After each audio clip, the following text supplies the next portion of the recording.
So good afternoon guys. आज का हम लोगों का सेशन चालू करते हैं। याद रखो आज हम लोगों को यूनिट 1 कंप्लीट करके यूनिट 2 स्टार्ट करना है। बट उसके पहले एक्सट्रीम प्रोग्रामिंग जो हम लोग का टॉपिक है वो हम लोग एक बार क्विकली देख लेते हैं कि वो कैसे इंपॉर्टेंट है, कैसे हम लोग को हेल्पफुल होगा। उसका एक शॉर्ट इंट्रोडक्शन जो है वो देख लेते हैं, हम लोग जल्दी से देखते हैं। ओके, सो मैं आपको एक छोटा सा वीडियो ओके सर। बताता हूँ, ध्यान से देखना। लास्ट टाइम जहाँ पे स्टॉप किया था वहीं से हम लोग कंटिन्यू कर रहे हैं। मैं बाद में आपको नोट्स पे लेके जाता हूँ। So as you can see here. So now let's talk about a specific agile method, which is also one of the first one. Okay, voice आ रहा है ना? Hello. Yes, sir. Yes, sir. हाँ, या Yes, sir. Extreme programming, also called XP. And to introduce XP, I'm going to start with a quote. The quote says, XP is a lightweight methodology for small to medium-sized teams developing software in the face of vague or rapidly changing requirements. And this is a quote from Ken Beck, the American software engineer that created extreme programming. And by the way, Beck was one of the original 17 developers who signed the Agile Manifesto in 2001. And as you can see, we're still talking about the methodology. So we're not just talking about going out and start writing software. There are principles and there are practices that we need to follow, but we're going to do it in a much more agile and a much more flexible ways than we did for our software processes. And also note that the vague and rapidly changing requirements are explicitly mentioned because this is really one of the important parts about all of these agile methodologies. So what is XP? XP is a lightweight, humanistic discipline of software development. It is lightweight because it doesn't overburden the developers with an invasive process. So process is kept to a minimum. It's human. देखो light weight क्यों बोल रहे हैं हम लोग, क्योंकि जैसा एक बर्डनिक वे, जितना एक पैटर्न जो हम लोग वाटरफॉल में फॉलो करते हैं कि ओके इतना डिजाइन होना ही चाहिए, इतना आपको रिक्वायरमेंट होना ही चाहिए, ये फिजिबिलिटी होना ही चाहिए, और उसके बाद इतने चीजें आपको खुद से ही बनाने पड़ेंगे। ये यहाँ पे नहीं होता है। एक्सट्रीम प्रोग्रामिंग में हम लोग अगर यूजर अगर डेवलपर अगर चाहता है कि ओके ही इज एक्सपीरियंस, उसको डायरेक्टली कोई एक पॉइंट से स्टार्ट करना है, हम लोग वो फ्लेक्सिबिलिटी प्रोवाइड करते हैं। ये रिक्वायरमेंट नहीं है, सर्टेन रिक्वायरमेंट जो अवेलेबल है उसको फॉलो करके वहां से हम लोग स्टार्ट करते हैं। सो ये बहुत एक सिंपल चीज होता है जो आपके डायनेमिक प्रोजेक्ट बनाने में बहुत ज्यादा हेल्प करता है। दूसरी बात, हम लोग के पास अलग अलग जो हम लोग के टीम मेंबर्स है वो कभी कभी वर्ल्ड में अलग अलग कॉर्नर पे होता है, तो सबके साथ में मिलके वर्कआउट करने में, बिकॉज एक सॉफ्टवेयर आज के टाइम पे जो हम लोग अगर कोई यूज करता है ना, तो प्लेस टू प्लेस उसमें चेंजेस आते जाते हैं। आज का यूनिट 2 का हम लोग का टॉपिक भी वही है, मैं वो टाइम पे भी आपको बताऊंगा। बट अभी के लिए यहाँ पे ये जो 4 वर्ड्स दिए ना, डिसिप्लिन मतलब कंटिन्यूअसली हम लोग को कोई एक चीज के ऊपर कंटिन्यूस वर्क करते रहना है। ऐसा नहीं है एक बार बनाया और फिर छोड़ दिया, फिर उसके ऊपर कोई वर्कआउट नहीं होगा, नहीं, उसको हम लोग और बेटर बनाने की ट्राई करेंगे। सेकेंड चीज, डेवलपर को आप लाइट वेट रख रहे हैं, मतलब अगर मैं सर्टेन चीजें कोई एक रेडीली अवेलेबल है तो उसको आप इम्प्लीमेंट कर दो। अब आप अगर आउटसोर्स कर सकते हो तो उतना आउटसोर्स कर दो, और डेवलपर जो है वो मेन काम के जो चीजें उतना डेवलप करेगा। गेटिंग? सो जो भी चीज हम लोग बना रहे हैं ना, वो ऑन टाइम हम लोग के डेवलपर डिजाइनर्स कर पाए उतना हम लोग दे रहे हैं, उनको ओवरबर्डन नहीं कर रहे हैं हम लोग। और इसका बेनिफिट ये होगा कि हम लोग 2-3 अलग अलग वे में बने हुए चीजों को कंबाइन एक प्लेटफॉर्म पे भी ला सकते हैं। Humanistic because, as we said, it's centered on people. People, developers, customers are at the center of the process. It's a discipline. As we said, it includes. अब यहाँ पे हम लोगों ने क्या बोला है कि आपके डेवलपर क्या चीज ऑन टाइम बना सकते हैं, उतने टाइम में बना सकते हैं, कौन सा हम लोग आउटसोर्स करेंगे। सेम वे जो क्लाइंट्स या कस्टमर्स है, उनको सबसे काम की चीजें या सबसे काम के फंक्शंस कौन से रिक्वायर्ड है, ये सब पे फोकस करके हम लोग अपना फाइनल कंक्लूजन या फाइनल जो प्रोजेक्ट है उसको डेवलप करने की बात करते हैं। Includes practices that we need to follow. And finally, it's of course about software development. Software development is a key point of the whole method. In XP, developing is like driving.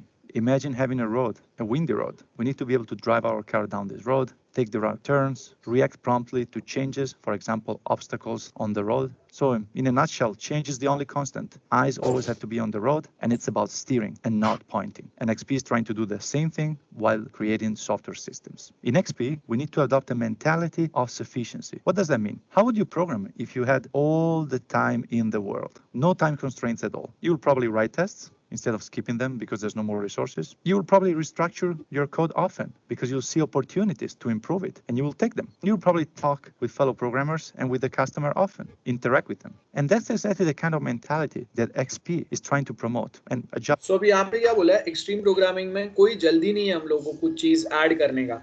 हम लोगों ने बोला है कि हाँ ये कुछ हम लोग ऐड करने वाले हैं, तो हम लोग अपना टाइम लेंगे. हम लोग को अगर भरोसा होगा कि या ये प्रॉपर वर्कआउट कर रहा है तो ही हम लोग उसके साथ आगे कैरी फॉरवर्ड करेंगे.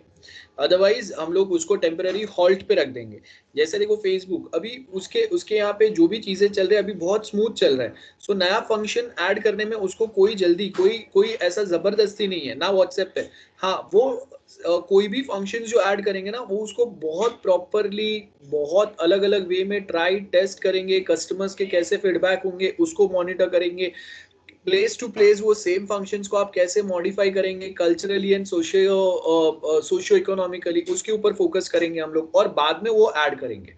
सो ये हम लोग का बेनिफिट होता है when we talk about extreme programming. Okay, अब when we come back to our original notes. So देखो यहाँ पे आपको ये सेम चीज बताया. एक्सट्रीम प्रोग्रामिंग का लास्ट टाइम हम लोग डिस्कस कर रहे थे. ये वाला टेबल हम लोगों ने डिस्कस किया था. And now we suppose to start with this part that is requirement scenario. So यहाँ पे आपको क्या बोला है, एक एग्जांपल दिया हुआ है कि हम लोग के पास सपोज एक प्रिस्क्राइबिंग मेडिसिन प्रिस्क्राइब करने का एक सॉफ्टवेयर है. सो यहाँ पे क्या बोला है कि ये जो मेडिसिन प्रिस्क्राइब करने वाला सॉफ्टवेयर है ना वो क्या क्या इनपुट्स लेगा और उसके हिसाब से क्या आउटपुट जनरेट करेगा वो हम लोग देखेंगे. तो ये क्या हो गया, this is the testing of your software. बराबर है. सो ये टेस्टिंग के लिए आपके पास टेस्ट केस होने चाहिए. अब वो टेस्ट केस कैसे होता है ना वो हम लोग समझते हैं. ठीक है, टेस्ट केस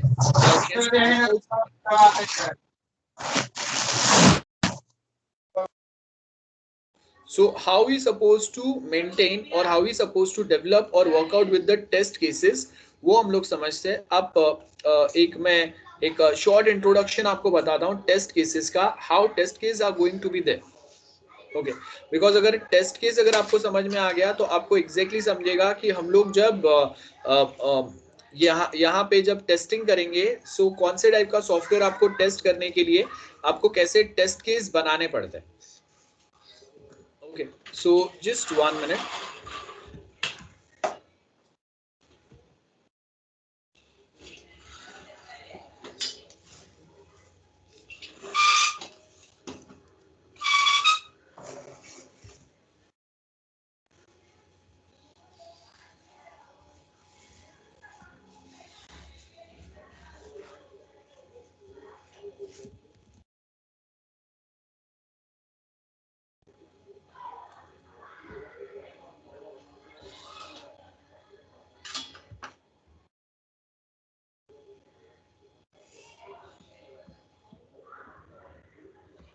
ओके, सो मैं आपके साथ सेम जो वीडियो है वो शेयर करता हूँ. एक बार ध्यान से देखो, देन वापस हम लोग नोट्स पे आके जो थियरी मैंने दिया हुआ है नोट्स में वो हम लोग डिस्कस करते हैं. Okay,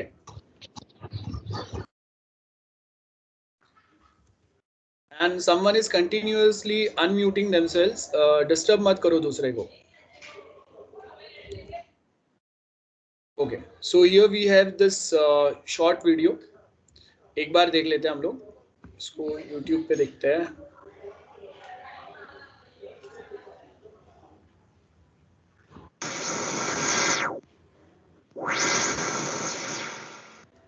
Consider a test scenario to check login functionality. There are many possible variations to check this scenario. Check response on entering a valid agent name and password. Check response on entering an invalid agent name and password. Check response when the agent name is empty and the login button is pressed, and many more. This is nothing but a test case. Test scenarios are rather vague and cover a wide range of possibilities. Testing is all about being very specific, hence we need test cases. Now just consider the test case, check response on entering a valid agent name and password. It's obvious that this test case needs input values, agent name and password. This is nothing but test data. Identifying test data can be time-consuming and may sometimes require creating test data afresh. For that reason, it needs to be documented. Before we proceed, consider a quote from a witty man. To ensure perfect aim, shoot first and call whatever you hit the target. But if you do not live by this philosophy, which I am sure most of you do not, then your test case must have an expected result. For our test case, the expected result would be login should be successful. अब देखो यहाँ पे ना आपको एक table बता, ऐसा ही test case table Excel में मेनली एक्सेल में बनाते हैं हम लोग, या अगर आप दो तीन लोग अगर एक साथ कोई एक प्रोजेक्ट पे काम कर रहे हैं तो गूगल शीट जो होता है उसके ऊपर हम लोग बनाएंगे। तो इसका बेनिफिट क्या होगा, मुझे एग्जैक्टली पता है कि मेरा एक जो प्रोजेक्ट है उसका एक कोई पार्ट में ये वाला फंक्शनलिटी है, तो मुझे वो चेक करना है। तो मैंने टेस्ट केस क्या बोला है, टेस्ट केस क्या लिखा मैंने कि मुझे यूजर नेम पासवर्ड जब अगर यूजर एंटर करता है तो वो कैसा रिस्पॉन्ड करना है ये चेक करना है। क्या डेटा मैं एंटर करूंगा, सो ये मल्टीपल डेटा मैं एंटर करके चेक करूंगा कि जब अगर ये सेम डेटा अगर मैं एंटर कर रहा हूँ यूजर मुझे अलाउ कर रहा है कि नहीं। अब याद रखो ये डेवलपमेंट के पहले की बात है, मतलब अभी तक आपका सॉफ्टवेयर बना नहीं है, आपने टेस्ट केसेस लिख के रखे सो दैट डेवलपमेंट के बाद में जब कोई अगर टेस्ट करेगा तो वो टाइम पे ये वे में टेस्ट होगा। ये मैं अभी आपको क्यों बता रहा हूँ, सेम 5 में जब आप प्रोजेक्ट बनाएंगे और उसका जो प्रोजेक्ट डॉक्यूमेंट होगा उसके लिए ये सेम सिनेरियो जो है वो फॉलो होगा, जहाँ पे हम लोग ऐसा ही एक प्रोजेक्ट डॉक्यूमेंट बनाएंगे, उसके लिए ऐसे टेस्ट केसेस बनाएंगे, देन यहाँ पे आपका एक्सपेक्टेड रिजल्ट होगा एंड एक्चुअल रिजल्ट आएगा और उसका स्टेटस आएगा जो आपने ये टेस्ट किए हुए उसका। तो एक्सपेक्टेड रिजल्ट सपोज मेरा है लॉगिन मस्ट बी सक्सेसफुल, तो ये टेस्ट करने के पहले हम लोगों ने टेस्ट केस बना के रखे कि जो भी कोई अगर आपका सॉफ्टवेयर टेस्ट करेगा तो उसको क्या क्या सिनारियोस फॉलो करने हैं, क्या क्या चीजों के ऊपर फोकस करना है। बिकॉज ऐसे ही मैं किसी को सॉफ्टवेयर दूंगा और वो रैंडमली कुछ भी एंटर करके चेक करेगा तो उससे हम लोग नहीं बताएंगे कि हाँ ये प्रॉपर हुआ नहीं हुआ। आप जब जॉब करते हैं तो आपके पास एक्चुअल में ऐसा डॉक्यूमेंट रहता है जिसके अंदर दिया रहता है कि ओके फर्स्ट आपको लॉगिन टेस्ट करना है, साइन अप टेस्ट करना है, उसके अंदर ऐसा कुछ डाल के टेस्ट करना है और उसका रिजल्ट क्या आया ये भी आपको मॉनिटर करना रहता है। बहुत बार अगर कोई एरर आता है या कुछ अलग रिजल्ट आता है उसके स्क्रीनशॉट्स आपको अगेन ये सेम एक्सेल या जो गूगल शीट रहेगा उसमें कहीं पे मेंटेन करने रहेंगे और वहां पे आपको टेस्ट का स्टेटस बताना है कि ये स्पेसिफिक फंक्शन जब अगर मैंने ट्राई किया वो पास हुआ या फेल हुआ। सो आप लोगों को ये सब चीज जो है ये मेंटेन करना, ये जो अभी हम लोग यहाँ पे देख रहे हैं ये मेंटेन करना, ये याद रखना बहुत इंपॉर्टेंट है। ओके सो अभी फाइनली ये वीडियो के एंड में जो फाइनल एक टेबल मिलेगा ना हम लोगों को, मैं बताऊंगा आपको, वो नोट करके रखना जो आप फाइनल टीवाई प्रोजेक्ट के लिए बनाएंगे, जो भी आपका टॉपिक रहेगा उसके लिए। If expected results are not documented, we may miss out on small differences in calculations in results, which otherwise look okay. Consider this example, where you are calculating monthly pay for an employee, which involves lots of calculations. The need for documenting expected results becomes obvious. Suppose the author of the test case has left the organization, is on vacation, is sick and off duty, or is just very busy with other critical tasks, and you are recently hired and have been asked to execute the test case.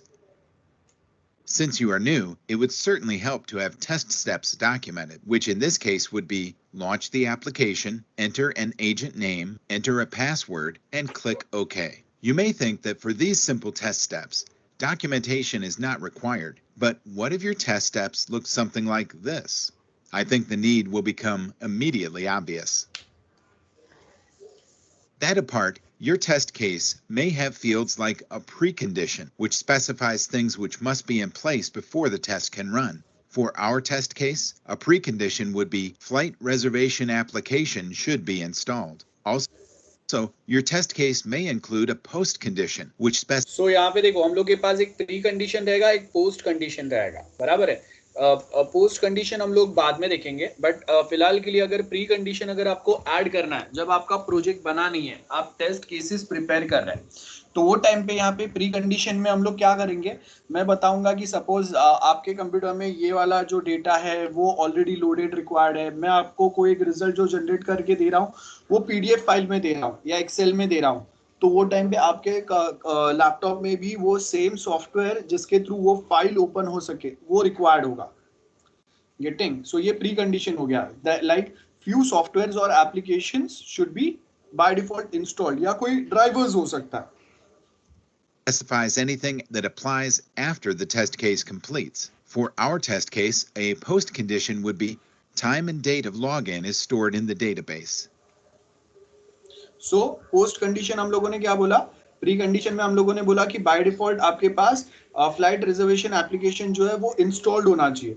Post condition में क्या बोलूंगा मैं, post condition मतलब ये pre condition मेरे पास ये installed है, ये टेस्ट डेटा ये मैंने एंटर किया, मतलब ये स्टेप्स मैंने फॉलो किए, टेस्ट स्टेप्स, ये डेटा एंटर किया, और उसके बाद एक्सपेक्टेड रिजल्ट क्या था मेरा, लॉगिन सक्सेस होना चाहिए। एक्चुअल रिजल्ट सपोज मेरा लॉगिन सक्सेस हुआ, तो उसके बाजू में यहाँ पे प्री कंडीशन के बाजू में मैं और एक कॉलम ऐड करूंगा बिसाइड्स प्री कंडीशंस, और एक कॉलम ऐड होगा जिसको मैं लिखूंगा पोस्ट कंडीशन, जिसके अंदर मैं जाके चेक करूंगा कि मेरा जो लॉगिन डेटा है, दैट इज यूजर ने फ्लाइट बुकिंग के लिए जो लॉगिन डेटा ऐड किया था, दैट इज टाइम एंड बाकी के उसके डिटेल और कितने टिकट्स उसने बुक किए, वो डेटाबेस में जाना चाहिए था, तो वो डेटाबेस में गया, that is the post condition, वो हम लोग यहाँ पे देखेंगे।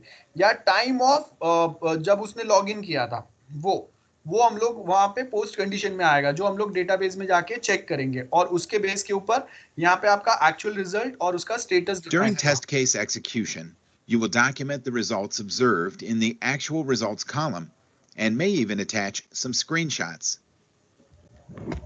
Based on comparison of actual and expected results, assign pass and fail. So देखो यहाँ पे अभी हम लोग का पूरा टेबल बन गया, क्या क्या आएंगे, कौन से कॉलम आएंगे, test scenario, test case, precondition, उसके बाजू में पोस्ट कंडीशन आएगा, test steps, test data, expected result, actual result and उसका स्टेटस, दैट इज पास और फेल। और यहाँ पे एक्चुअल जो रिजल्ट है उसमें सपोज वो जो टेस्ट है वो अगर फेल हो गया है तो उसका हम लोग यहाँ पे स्क्रीनशॉट ऐड कर सकते हैं, या हम लोग के एक्सपेक्टेशन से अगर कुछ बेटर आ रहा है तो उसके भी स्क्रीनशॉट हम लोग यहाँ पे ऐड कर सकते हैं। That is the main thing. So अभी अगर हम लोग अगेन यहाँ पे जाके नोट्स में जाए तो यहाँ पे आपको यही बताया हुआ है, देखो प्रिस्क्राइबिंग अ मेडिसिन, ये आपका सॉफ्टवेयर है। सो उसके अंदर हम लोगों ने क्या टेस्ट केसेस लिखे, क्या क्या टास्क होंगे। सबसे पहले अगर मैं मेडिसिन का जो डोज है वो चेंज कर रहा हूँ, देन उसका फॉर्मूला मैंने बताया, देन डोज चेकिंग बता रहा हूं मैं। सो यहाँ पे कहाँ गया, यहाँ पे आपको क्या बताया, देखो dose checking is a safety precaution to check that the doctor has not prescribed a dangerous small or large dose. So यहाँ पे हम लोगों ने क्या बोला, using a formula ID for a generic drug name, look up the formula and retrieve the recommended minimum and maximum dose information. Like check the prescribed dose against the minimum and maximum. जैसे अगर मैं बोल रहा हूँ कि कोई एक बच्चा है तो उसको कोई एक मेडिसिन हम लोग 10 MB से ज्यादा 10 mg से मिलीग्राम से ज्यादा नहीं दे सकते। तो अभी हम लोग जब एक कोई ऑनलाइन आपका सॉफ्टवेयर है जो ऐसे मेडिसिन प्रेस्क्राइब कर रहा है, तो वहां पे हम लोग ये वेरीफाई करेंगे कि आपका जो यूजर है मतलब आपका जो पेशेंट है उसका एज क्या है और उसके अगेंस्ट आपने उसको जो मेडिसिन प्रोवाइड किया है उसका जो मेन मेजरमेंट है वो 10 mg से ज्यादा या कम है, राइट। सो यहाँ पे वो आपको उसके हिसाब से मैसेज बताएगा कि डोज इज टू हाई या too low, and if it is within the range तो आपको यहाँ पे कंफर्म बटन आएगा। सो ये आपका टेस्टिंग टेस्ट केसेस हो गए। जो टेस्ट केसेस सेम हम लोग का एक एक्सेल टेबल बनेगा किसके लिए, for prescribing the medicine. So same है यहाँ पे। अगर आप देखेंगे extreme programming and changes, conventional software engineer is to design for a change. मतलब जब कभी आप अगर यहाँ पे कुछ डिजाइन बताएंगे तो वो क्या होगा, चेंजेस वहां पे कंफर्म अप्लाई होंगे। As and when time changes आपको क्या करना पड़ता है, एफर्ट्स लेना पड़ता है जिससे आप वो सेम चीजों को और बेटर वे में ऐड कर पाओ, एंड उससे क्या होगा आपका जो क्लाइंट है या यूजर है उसके आगे जो भी सॉफ्टवेयर है, आगे जब भी वो सॉफ्टवेयर अपने पर्पस के लिए यूज करे तो वो और रिलायबल हो जाए, उसका कॉस्ट यूज करने का और कम हो जाए, उसके एफर्ट्स और कम हो जाए। ठीक है, अब यहाँ पे क्या बोला है, maintain that there is not worthwhile as changes can not be reliably anticipated. तो अगर आपने चेंजेस अगर प्रॉपर्ली एंटिसिपेट नहीं किया है तो कभी कभी ऐसा होगा कि वो चेंज करने का कोई मतलब ही नहीं हुआ, client is more comfortable with the older version only, बराबर है। सो कांस्टेंट कोड इंप्रूवमेंट जो है वो इजियर नहीं रहता है, और वो हम लोग हमेशा कंटिन्यूअसली प्रिफर नहीं करते। हम लोग जब अगर रिक्वायर्ड है कहीं पे अगर कुछ चीज प्रॉपर वर्क नहीं हो रहा है, उसका परफॉर्मेंस इंप्रूव करना है, तब हम लोग कोड इंप्रूवमेंट अप्लाई करेंगे। And at same point of time अगर कहीं पे कोई अपडेशंस भी करना है तो। अब रीफैक्टरिंग का मतलब क्या है, code improvement. Programming team look for a possible software improvements and make this improvement even when there is no immediate need for them. Like for example, आप देखो कि अभी अगर हम लोग बोल रहे हैं कि हम लोगों को वहां पे इमीडिएटली कहीं पे चेंजेस करने की जरूरत नहीं है। फॉर एग्जाम्पल बहुत बार आप देखो कि जो फेसबुक है उसने अपना पूरा लुक एंड फील जो है वो चेंज कर दिया। अब उसमें उन्होंने क्या किया, बहुत सारे नए फंक्शंस ऐड किए और साथ में पुराने वाले भी यहाँ पे नए वे में रिप्रेजेंट किए। मतलब ऐसा जरूरी नहीं था, किसी ने बोला नहीं था, है ना, इतना कोई कंपलसरी रिक्वायरमेंट नहीं था कि पूरे पुराने फंक्शंस जो उसको भी आप न्यू वे में बताओ, लेकिन उन्होंने अपना एक बहुत बड़ा इंप्रूवमेंट चेंजेस लेके आया। तो वहां पे उन्होंने क्या किया, पुराने फंक्शन को भी नए वे में बता रहे, एक नए लेआउट के साथ में, एक बेटर परफॉर्मेंस के साथ में। सो इंप्रूवमेंट्स में अगर आप देखेंगे, improvements even when there is no immediate need for the same, लेकिन और ऑर्गेनाइजेशन या इंस्टीट्यूशन को अपने साइड से अपने क्लाइंट्स को अट्रैक्ट करने के लिए सपोज रिक्वायर्ड था। Now this improves understandability of the software, बराबर है। सो मतलब हम लोग इंप्रूवमेंट्स क्यों कर रहे हैं, क्योंकि सॉफ्टवेयर आपका और सिंपल हो जाए, यूजर को यूज करने के लिए और बेटर हो जाए और यूजर फ्रेंडली हो जाए, जिससे आपको अलग डॉक्यूमेंटेशन मेंटेन करने की जरूरत कम पड़े और क्लाइंट के लिए वो होगा उतना ज्यादा इजियर हो जाए। ठीक है, उसके आगे एग्जाम्पल क्या बोले, reorganization of a class hierarchy to remove duplicate code. ये आपका रीफैक्टरिंग हो गया, जहां पे हम लोग अभी एक अच्छा सा फ्रेमवर्क यूज करेंगे, डुप्लीकेट कोड को हटा देंगे। और उसके आगे आपको क्या बोला है, रीनेमिंग द एट्रीब्यूट्स और मेथड्स, जिससे कौन से एट्रीब्यूट्स या मेथड्स का क्या पर्पस है वो आपका आ जाएगा। नेमिंग कन्वेंशन वाला मैंने एक टॉपिक बताया था कि अगर कोई एक एट्रीब्यूट या मेथड अगर मैं लॉगिन के लिए, स्टूडेंट लॉगिन के लिए दे रहा हूं, तो मैं वहां पे लिखूंगा डिग्री कॉलेज स्टूडेंट लॉगिन, ऐसा पूरा नाम दूंगा। सो यहाँ पे जब आप इजी अंडरस्टैंडिंग के लिए अगर कुछ चीजें डालते हैं तो वहां पे हम लोग वो कोड के ऊपर एट्रीब्यूट्स के आगे या मेथड्स के ऊपर वहां पे कमेंट्स ऐड कर देंगे। वो फंक्शंस या वो जो मेथड्स है उनको रीनेम कर देंगे, सो दैट वो प्रॉपर वे में लेबल रहेगा, तो उसका नाम पढ़ के समझ में आना चाहिए कि कौन से मेथड्स या एट्रीब्यूट्स या फंक्शंस क्या पर्पस के लिए बना है। उसके आगे नेक्स्ट आपको क्या बोला है, कहीं पे अगर हम लोगों ने कोड लिखा हुआ है तो उसके जगह पे अभी मैं एक लाइब्रेरी बना दूंगा अपना कस्टमाइज, या अगर एक स्टैंडर्ड लाइब्रेरी अवेलेबल है तो वो मैं इनहेरिट करूंगा, और उसमें के जो मेथड्स है उनको मैं कॉल करूंगा instead of writing my own code. Remember, best way to use libraries, program library जो है उनको हम लोग इंक्लूड करेंगे, स्टैंडर्ड लाइब्रेरीज यूज करेंगे या अपने कस्टमाइज लाइब्रेरीज बनाएंगे। और हर एक चीज, हर एक कोड जो हम लोग खुद से लिख रहे थे, इनलाइन कोडिंग जो हम लोग कर रहे थे, उसके जगह पे ये लाइब्रेरी में से वो सारे कोड को हम लोग इनहेरिट करेंगे।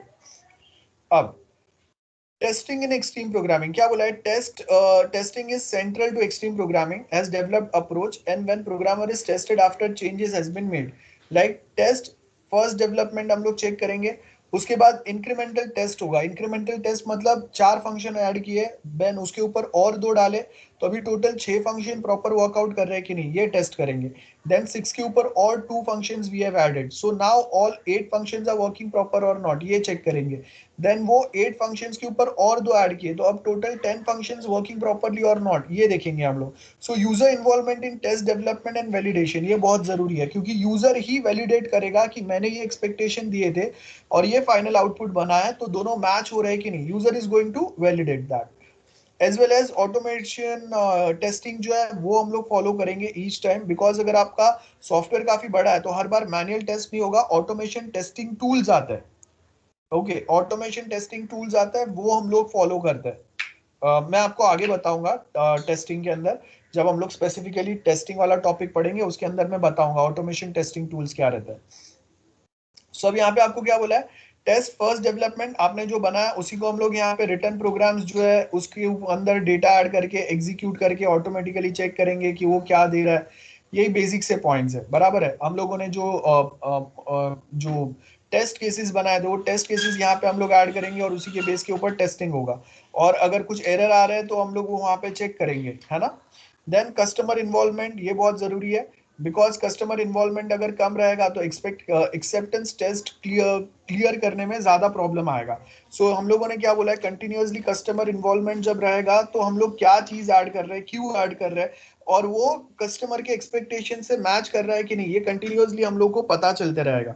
अब प्रॉब्लम क्या आता है इसमें कभी कभी कि कस्टमर साइड से कोई भी क्लाइंट कोई भी उनके साइड से कोई पर्सन 24/7 अवेलेबल नहीं है। मतलब जब जब हम लोग डेवलपमेंट कर रहे हैं वो टाइम पे वो अवेलेबल नहीं है, वो अपना जॉब भी कर रहा है और उसके साथ में is helping the development team. So बहुत बार प्रॉब्लम ऐसा होगा कि आपने जो क्लाइंट के साथ बात किया, आपने कुछ चीज डेवलप करके उसको टेस्ट करने दिया, वो बिजी है, वो अपने टाइम पे कभी तो जवाब देगा, या अभी के लिए उसने टाइम नहीं था, अब बार बार उसको कॉल कर रहे थे तो उसने ओके ओके करके भेज दिया, प्रॉपर टेस्ट नहीं किया। तो इसके लिए कस्टमर इन्वॉल्वमेंट का मतलब होता है कि आप कस्टमर के पास से डिमांड करेंगे कि कोई एक टेक्निकल पर्सन उनके साइड से कंटिन्यूअसली प्रोजेक्ट कंप्लीशन तक, या जब कभी हम लोग डिमांड करें, एक पर्सन वहां पे हायर रहेगा, हम लोग के साथ रहेगा, जिसका ड्यूटी सिर्फ हम लोग जो सॉफ्टवेयर उसको प्रोवाइड करेंगे उसको टेस्ट करना रहेगा। ओके, सो यहाँ पे एग्जाम्पल क्या दिया है, जैसे हम लोगों ने टेस्ट केस टेबल बनाया था, अभी एग्जाम्पल देखा वैसा ही है। देखो यहाँ पे दो इनपुट्स हम लोग देंगे, एक नंबर प्रोवाइड करेंगे जिसमें कितना मिलीग्राम हम लोग मेडिसिन देंगे एक सिंगल डोज में, वो बता है, और दूसरे में हम लोग क्या बता रहे हैं, a number representing the total number of single doses per day, है ना, दो चीज बता रहे हैं। तो यहाँ पे हम लोगों ने दो चीजें बताया, एक क्या है कि हम लोग कितना mg मेडिसिन प्रोवाइड करेंगे एक सिंगल डोज में, और दूसरे में हम लोग बताएंगे कि जैसे सपोज कि अगर मैं कोई बोल रहा हूँ कि okay we have this cough syrup, ये आपको 10 mg पर डे लेना है। अब वो 10 mg जो आपको एक डोज लेना है वो दिन में 2 बार लेना है, 3 बार लेना है, वो सेकेंड जो इनपुट है वो प्रोवाइड करेगा, बराबर है। फर्स्ट में मैंने क्या बोला, ओके 10 mg ये वाला मेडिसिन या ये सिरप लेना है आपको, अब वो दिन में कितने बार लेना है वो सेकेंड इनपुट से हम लोग को पता चलेगा। तो अब यहाँ पे इसके लिए टेस्ट केस बनाना है, तो हम लोग क्या बनाएंगे, फर्स्ट टेस्ट केस क्या है, इनपुट वे प्रोवाइडेड सिंगल डोज करेक्ट है लेकिन फ्रीक्वेंसी जो है वो हाई है। मतलब यहाँ पे मैंने बोला कि 10 mg आपको कफ सिरप लेना है और वो दिन में 2 बार लेना था, वो यहाँ पे गलती से 2 के जगह पे 20 हो गया, मतलब 10 mg कफ सिरप दिन में 20 बार। सो क्या हो गया, रॉन्ग इनपुट हो गया, बहुत रॉन्ग जाएगा, है ना, किसी को बहुत ज्यादा प्रॉब्लम हो सकता है। नेक्स्ट में हम लोगों ने क्या बोला कि डोज जो है वो करेक्ट नहीं है, यहाँ पे डोज भी हाई हो गया, मतलब जो मैं 10 mg बोल रहा था उसके जगह पे वो 100 mg या 1000 mg हो गया। तो आप सोचो कि जो डोज का साइज था वो उससे 10 to 100 टाइम्स ज्यादा अमाउंट यहाँ पे बता रहा है, और उसके साथ में फ्रीक्वेंसी उसका टू लो बता रहा है, मतलब बता रहा है कि ओके एक हफ्ते में एक साथ 100 mg मेडिसिन पी लो। सो ये क्या हो गया, ये बहुत रॉन्ग हो गया। दूसरे में क्या बता रहा है, फ्रीक्वेंसी टू हाई है, बराबर है, those frequency is too high and too low. ये प्रॉब्लम हो सकता है कि सिंगल डोज जो आपने दिया है वो बहुत हाई है या उसका फ्रीक्वेंसी बहुत हाई है लेकिन डोज जो है वो लो है। मतलब मैं बोल रहा हूँ कि okay 1 mg medicine, 1 mg 10 mg भी नहीं, 1 mg आपको जो कफ सिरप है वो दिन में 10 बार लेना है, तो फ्रीक्वेंसी बहुत हाई है लेकिन मेडिसिन का क्वांटिटी आप देखेंगे तो बहुत कम है, जो फिर भी असर नहीं करेगा, और ऐसा होना भी नहीं चाहिए। सो यहाँ पे और फोर्थ इनपुट कौन सा रहेगा, विच इज परमिटेड वन। सो ये आपका टेस्ट टेबल बना हुआ है, यहाँ पे हम लोगों को टेबुलर फॉर्मेट में नहीं दिया है, एक ही एग्जांपल दिया है इसके लिए ये वे में। आप जब करेंगे तो आपको टेबुलर फॉर्मेट में ये सब कुछ डालना पड़ेगा, और आउटपुट में हम लोग 2 कॉलम्स बनाएंगे, expected result and actual result. उसके बाद में आता है टेस्ट ऑटोमेशन। नाम पे से पता चल रहा है टेस्ट ऑटोमेशन क्या है। यहाँ पे अगर आप देखेंगे we have different frameworks available, so automation testing tools रहते हैं जिससे आपका जो टेस्टिंग है वो और स्मूथ हो जाता है, ठीक है। उसके लिए हम लोग ऑटोमेशन टेस्टिंग टूल्स यूज करते हैं यहाँ पे। सो यहाँ पे आपको क्या बोला है, test automation test are return as executable component before task is implemented. So हम लोगों ने ऑलरेडी टेस्ट बना के रखे। सो आप जैसे ही कोड बना के रेडी करोगे, हम लोग ये ऑटोमेशन टेस्टिंग टूल से वो सॉफ्टवेयर को टेस्ट कर लेंगे, गेटिंग। और उसके लिए हम लोग कमांड्स लिखते हैं वहां पे। मैं आपको एक एग्जांपल बता देता हूँ।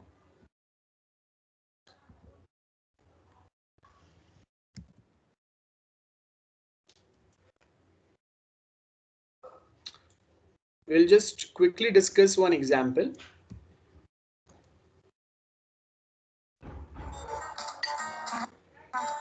He doesn't.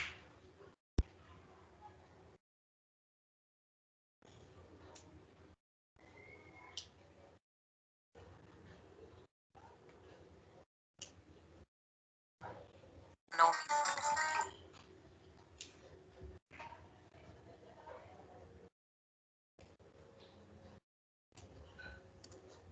Just 1 minute guys, मैं 1 मिनट में आपको बताता हूँ।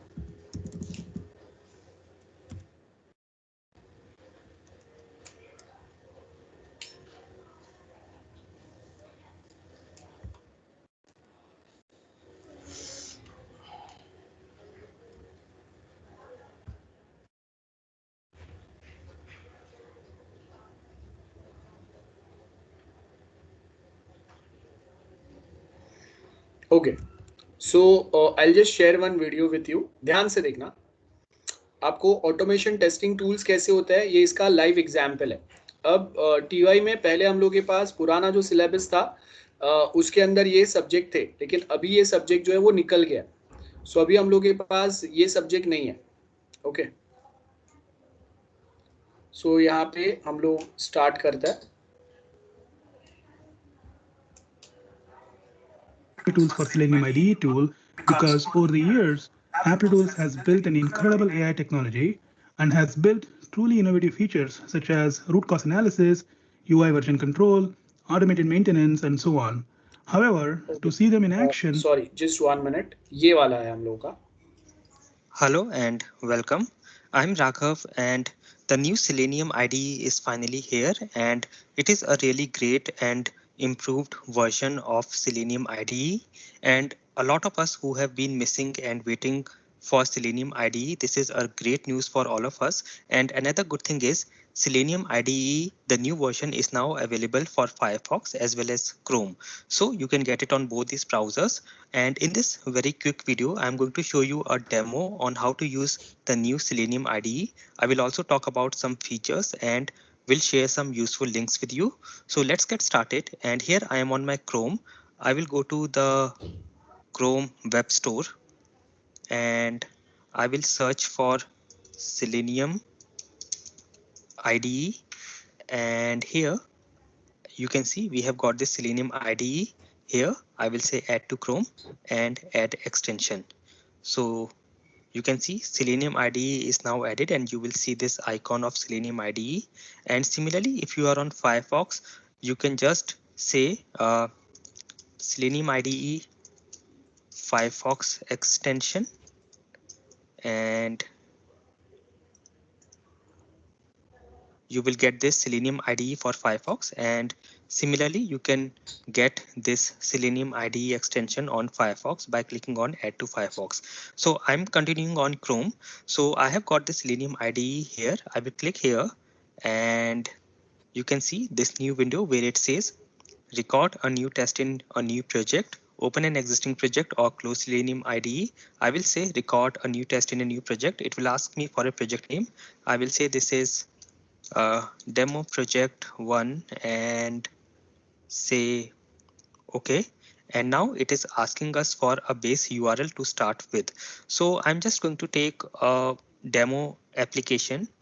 So this is a demo application for Orange HRM. I will use this and I will provide this here and say start recording. And you can see it has started the application. I will just split my screen so that you can see the Selenium IDE window as well as the recording taking place. And you can see at your bottom right, you can see Selenium IDE is recording. And here As I will type, Remember, यहाँ पे आप जो भी कुछ perform करते हैं अपने browser पे, ये जो टूल होता है ऑटोमेशन टेस्टिंग टूल, ये सारी चीजों को रिकॉर्ड करते जाएगा, सो दैट ये सेम टेस्टिंग जब आपको अलग अलग मशीन से अगर रन करना है तो आपको वापस ये पूरा टेस्टिंग खुद से ये सॉफ्टवेयर पे नहीं करना पड़ेगा। ये फर्स्ट टाइम रिकॉर्ड करने के टाइम पे ये जो भी कमांड्स आपने रिकॉर्ड किए, देखो यहाँ पे वो कमांड्स रिकॉर्ड होते something जाएंगे, ठीक है, और वही सेम आप बाकी मशीन्स पे वापस प्ले कर सकते हैं, या एक साथ 10 मशीन पे प्ले कर सकते हैं। तो आपको पता चलेगा कि एक साथ 10 लोग अगर लॉग इन करते हैं तो उसमें वो कैसे बिहेव करता है।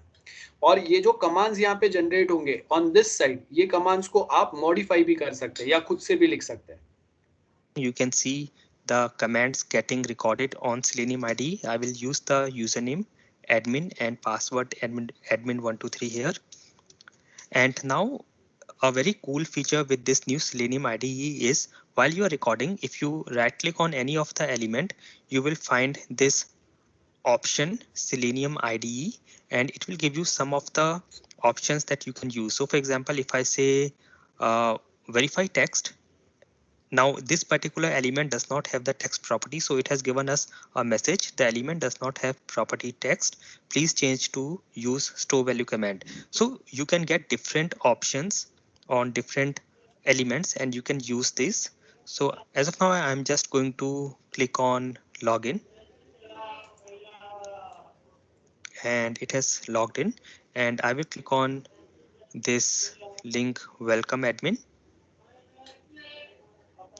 So let me click here and then I will click on logout, and you can see all these steps are recorded, and you can see all these steps are recorded here.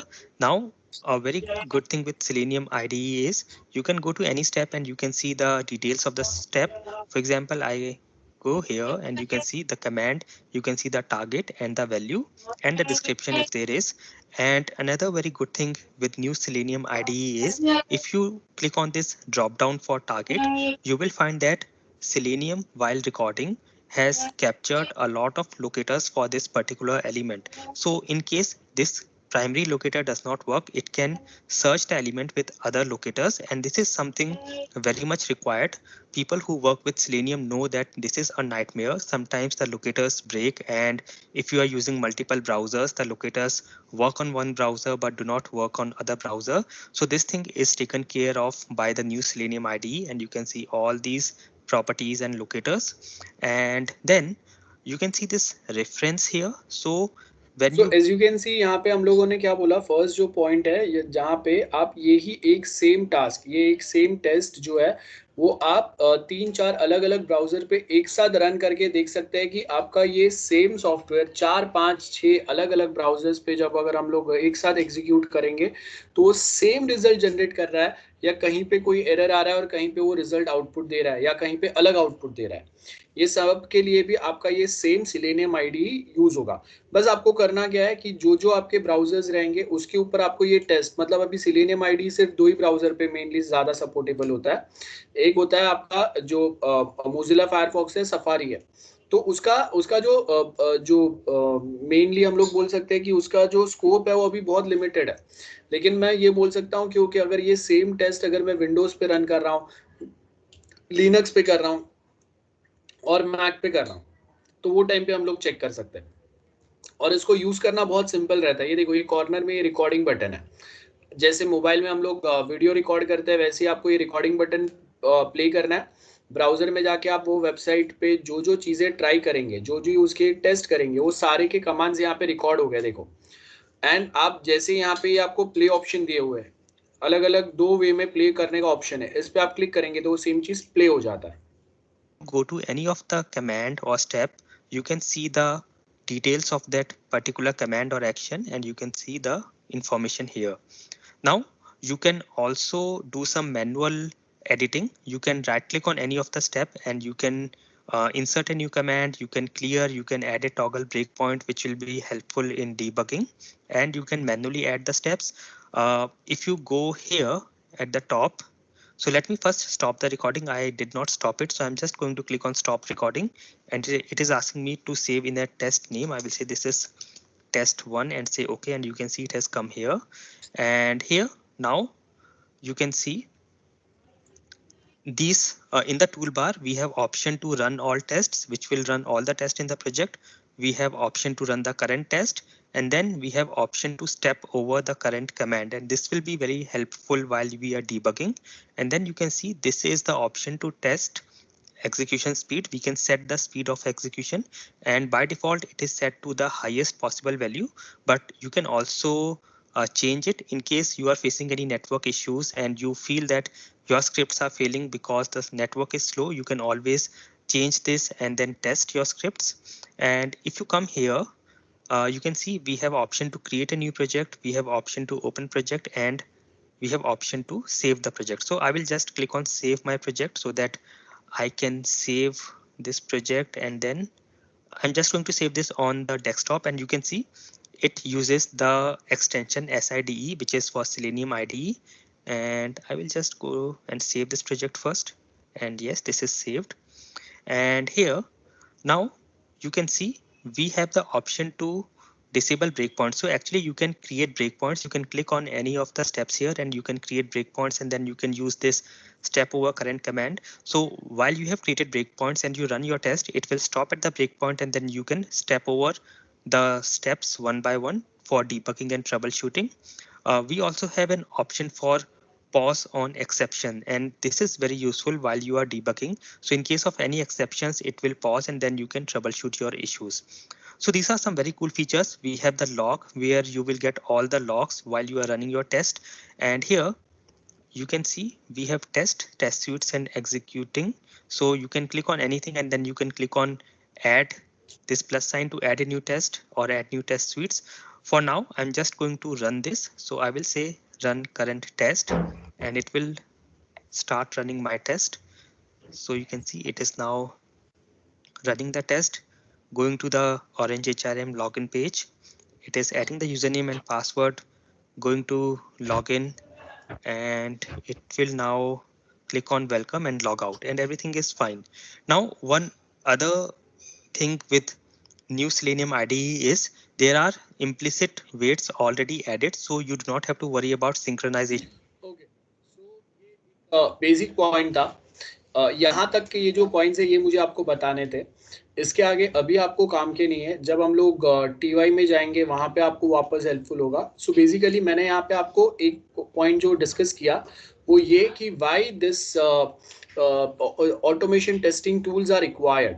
So I hope ये basic देख के आपको at least basic idea मिल गया रहेगा. सो देखो, test automation का मतलब यही रहता है कि हम लोग ऐसे एग्जीक्यूटेबल कंपोनेंट्स यूज करेंगे, उसके लिए टेस्ट केस लिखेंगे जैसे अभी वहां पे हम लोगों ने रिकॉर्ड किया, और देन उसको हम लोग मल्टीपल टाइम अलग अलग कंप्यूटर्स पे रन करेंगे. So this testing component should be standalone and should simulate the submission of input to be tested and should check the results जो आपके expectation के साथ match कर रहा है या नहीं. अब जब अगर हम लोग बहुत बड़ा कोई एक सॉफ्टवेयर अगर टेस्ट करें, so at that point of time we have this test framework, like JUnit करके एक टेस्ट फ्रेमवर्क है, and we have many other. So ये फ्रेमवर्क्स बेसिकली आपको ये टेस्टिंग टूल्स बनाने में, आपको एक सॉफ्टवेयर टेस्ट कर रहे हैं तो उसके लिए आपको क्या एक स्टेप्स आर्किटेक्चर फॉलो करना पड़ेगा. कभी हम लोग टेस्टिंग स्टॉप करेंगे, कौन से टाइप का सॉफ्टवेयर है तो कौन से टाइप के टेस्ट डेटा आपको एंटर करके वेरीफाई करना पड़ेगा, ये सब में आपको हेल्प करता है. So that is the basic thing. Now, next आपको क्या बोला है, जब हम लोग एक्सट्रीम प्रोग्रामिंग यूज करते हैं तो उसमें टेस्टिंग में डिफिकल्टीज क्या आते हैं. Programmer prefer programming to testing and sometimes they take shortcuts when writing the test. For example, हम लोगों ने this may write incomplete test that do not check for all possible exceptions. So मैंने क्या लिखा, एक कोड लिख दिया मैंने. अब वो जो प्रोग्राम लिखा था उसमें मैंने एक्सेप्शन हैंडलिंग डाला था, जिसमें मैंने सपोज 6 एक्सेप्शंस लिखे थे, 6 एक्सेप्शंस वर थे, लेकिन मैंने वो सारे एक्सेप्शंस चेक नहीं किए. मेरा कोड प्रॉपर वर्क हो रहा है, एक दो एक्सेप्शंस पे जब रन टाइम एरर आ रहा है तो वो प्रॉपर हैंडल कर रहा है, तो बाकी के मैंने स्किप कर दिए. सो उसकी वजह से क्या होगा कि आपका टेस्टिंग जो है वो इनकम्प्लीट रहा. बराबर है. एंड देन उसके आगे क्या बोला है, some test can be very difficult to write incrementally. मतलब अभी मैंने एक रिजल्ट ऑटोमेशन सिस्टम बनाया, ऑटोमेटिक रिजल्ट जनरेट करने के लिए. लेटर मैंने उसके अंदर BSc ऐड किया, देन थोड़े टाइम के बाद में मैंने BCom ऐड किया, देन मैंने BMM ऐड किया. So as and when I keep on adding new courses, उसके लिए जो टेस्टिंग सिचुएशन या कंडीशंस है वो चेंज होंगे, बिकॉज वो हर एक के लिए जो इवेल्युएशन या grading pattern is different compare to BSc IT, because हम लोग के सब्जेक्ट डिफरेंट है. We have some practical subjects which are not there in some other course. They have some subjects और they have some way of evaluation which is not there for BSc IT. So ये जो situation है इसमें हम लोग क्या बोल रहे हैं कि कभी कभी टेस्ट केस बनाना डिफिकल्ट हो जाता है ये सबके लिए, बिकॉज मैं एक ही टाइप का रिजल्ट के लिए मैंने केसेस लिखे हैं, लेकिन अभी आपको क्या करना पड़ेगा, हर कोर्स के लिए अलग अलग रिजल्ट्स लिखने पड़ेंगे. सेम वे कभी कभी क्या होता है, यूजर इंटरफेस जो है वो आपका बहुत ज्यादा कॉम्प्लेक्स है, तो उसके लिए देन टेस्ट केस लिखना थोड़ा और ज्यादा डिफिकल्ट हो जाता है. देन उसके बाद में नेक्स्ट पॉइंट जो आता है which is called as pair programming. अब ये बहुत इंपॉर्टेंट है. आई डोंट नो आपने कभी ये वर्ड सुना है कि नहीं, लेकिन ये एक बहुत काम की चीज है. Okay, pair programming. अब ये पेयर प्रोग्रामिंग जो होता है उसमें बेसिकली पैटर्न होता क्या है, अगर और एल्स आई से कि यहाँ पे हम लोग जब ये पेयर प्रोग्रामिंग पैटर्न अगर यूज करते हैं तो उसका एडवांटेज क्या होता है. सो इफ आई से कि पेयर प्रोग्रामिंग जब अगर हम लोग यूज करेंगे तो एक जो पर्सन होगा वो आपको बताते जाएगा, तो आपका जो फ्यूचर में अगर कोई प्रॉब्लम आने वाले है ना, वो आपके नंबर ऑफ प्रॉब्लम्स जो है वो कहीं ना कहीं कम हो जाएंगे. और ये जो पेन पैटर्न है ना, ये अजाइल में और उसमें ज्यादा हेल्पफुल होता है. अजाइल या फिर हम लोग ये जो सॉफ्टवेयर डेवलपमेंट आर्किटेक्चर पढ़ रहे हैं, that is extreme programming. So that is the dynamic way of developing a software. उसमें ये बहुत ज्यादा हेल्पफुल होगा, as you can see in this part. Hi, and welcome to the Agile Academy. In this Agile in Practice talk, we'd like to show you how developers on an Agile team use pair programming to lower defects, help deliver faster, and produce higher quality work. Let's have a look at how this practice works. The way developers are collaborating is a bit like driving a car on a rally. One of you is driving while the other is navigating, reading the map. While the driver is keeping their eyes on the road, the navigator is focusing on the destination and how to get there. Regardless of the kind of work you do, you may want to try out collaborating with a colleague in the same way, especially when you're dealing with a difficult task.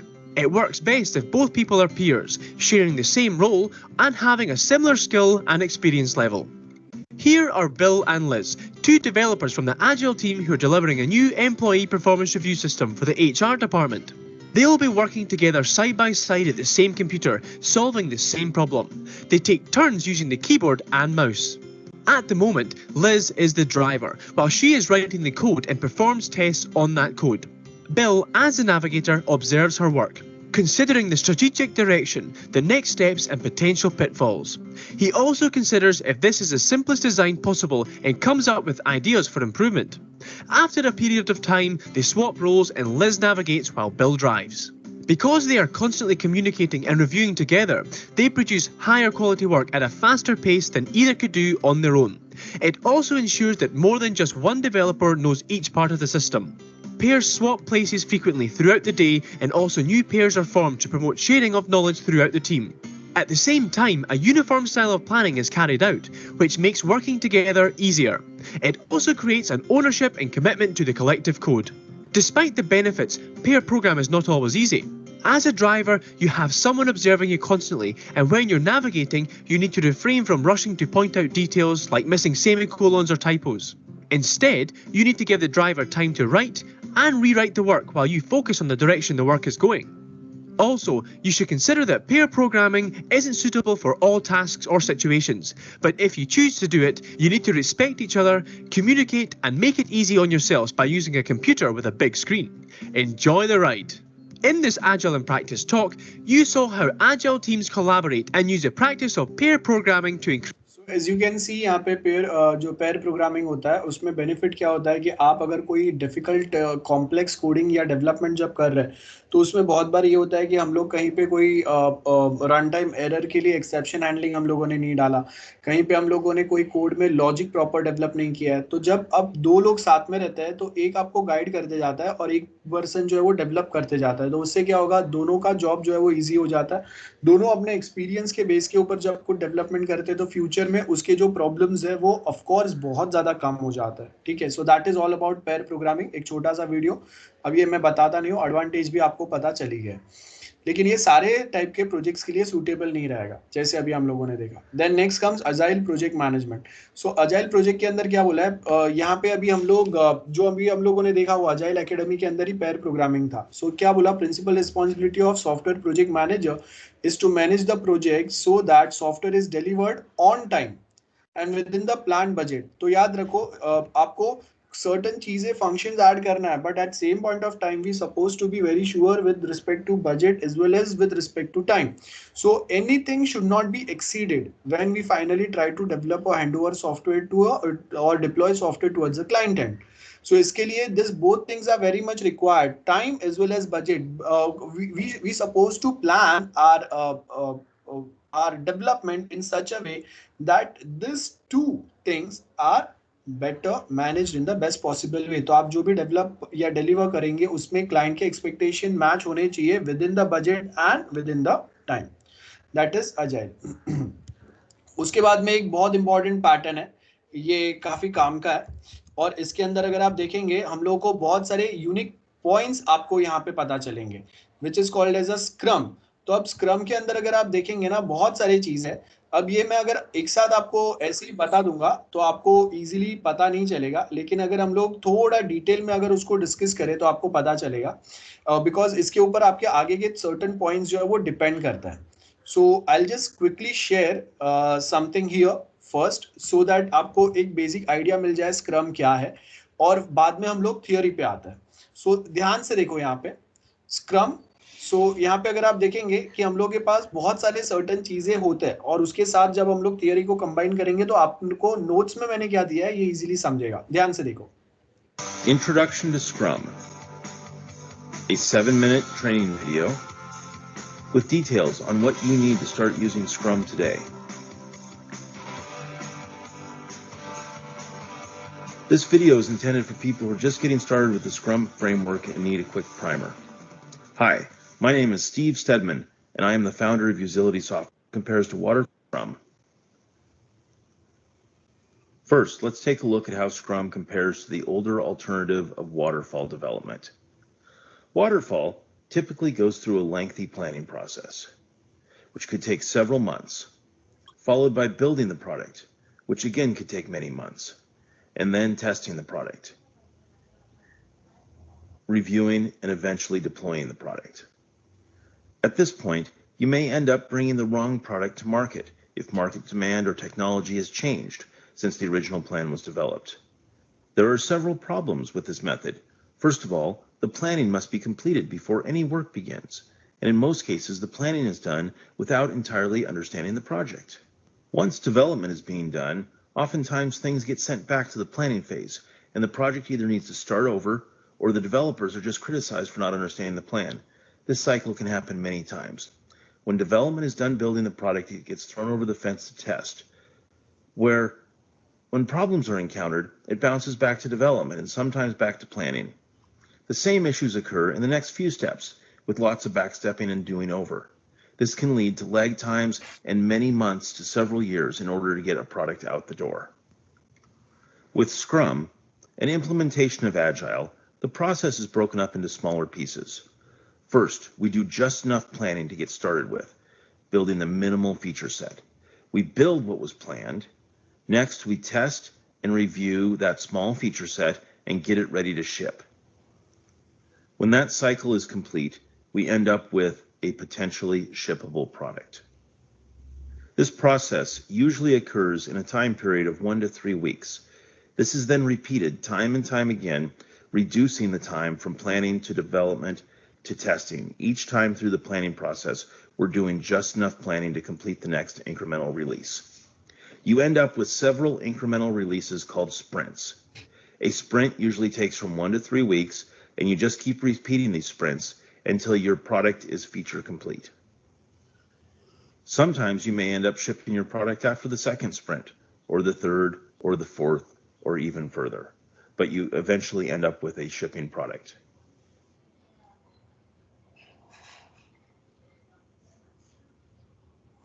In Scrum, there are 3 key roles that are needed for the framework to work well. First, the product owner. This is the person responsible for defining the features that are needed in the product. The product owner has the bright ideas that turn into products. The Scrum Master is a servant leader to the team, responsible for protecting the team and the process, running the meetings, and keeping things going. The team can be made up of developers, testers, writers, and anyone else that helps in building the product. Team members often play multiple roles. Some days developers may end up doing test, or testers may end up writing. Either way, the team works to get the product done. There are 3 artifacts or documents that are used in Scrum. First, the product backlog. This is where product owners create a prioritized list of features known as user stories that could go into the product. This list evolves and changes priority with every sprint. User stories are a way of describing a feature set that follows the as a user, I need something so that reason format.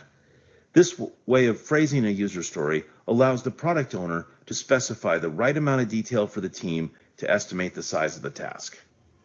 The highest priority user stories go into the sprint backlog. These get estimated for size and are committed to for the next sprint. Burn down charts show the progress during a sprint on the completion of tasks in the sprint backlog. This chart should approach 0 points as the work is being completed. There are 3 ceremonies that make up Scrum. Think of these as meetings or discussions. Sprint planning is where the product owner, Scrum Master, and team meet to discuss the user stories and estimate their relative sizes. The daily Scrum is a brief stand-up meeting where the team discusses what they have completed since the previous meeting, what they're working on, and anything that might be blocked or need help. The sprint review and retrospective occurs at the end of the sprint. This is where the team demonstrates the completed work to the product owner, and then the team discusses what they can do to improve the process going forward. Let's bring it all together and take a look at the Scrum workflow. Start with the product backlog, which is where the product owner builds a list of the bright ideas and features that could go into the product. The product owner prioritizes the list and brings the top items to the team. Sprint planning is where the team, product owner, and Scrum Master discuss the top priority user stories, determining what can go into the next sprint. The output from the sprint planning meeting is the sprint backlog. This is a list of user stories that have been committed to for the next sprint. The entire team and product owner have a solid understanding of what each of the user stories involves based on the discussions from the sprint planning meetings. The sprint is a 1 to 3 week time box where the work committed to in the sprint backlog is worked on through to completion. During the sprint, the daily Scrum occurs as a stand-up meeting where the team discusses what they have completed and what they are working on, as well as any blocked items. The outcome of the sprint is a potentially shippable product. Potentially shippable means that the product owner can decide if it is ready to ship or if there are any additional features needed before it ships. At the end of the sprint, a sprint review and sprint retrospective meeting occurs. The sprint review is where the team showcases their work to the product owner, and the retrospective is where the team works on what they can do to improve their process.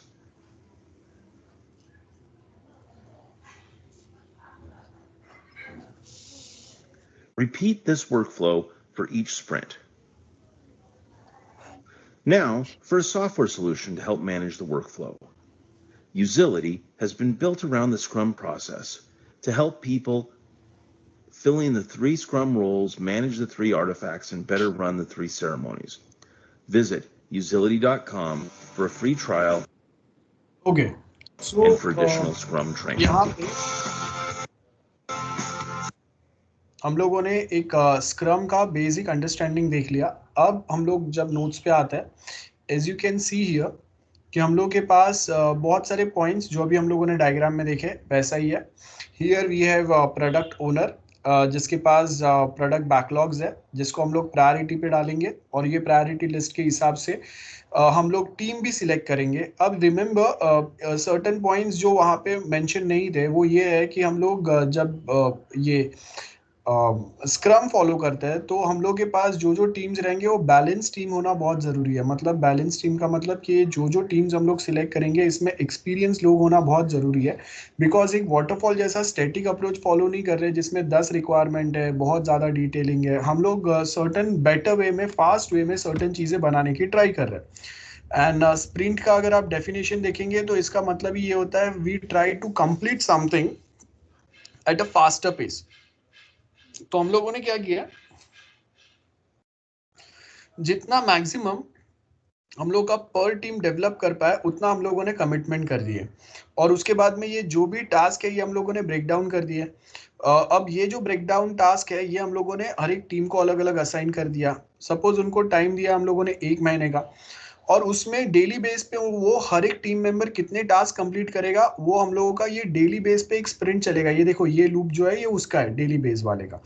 और सारे task हम लोग के on time, जो हम लोग का time table है उसके हिसाब से हो रहा है कि नहीं, ये कौन फोकस करेगा, sprint master will focus on this.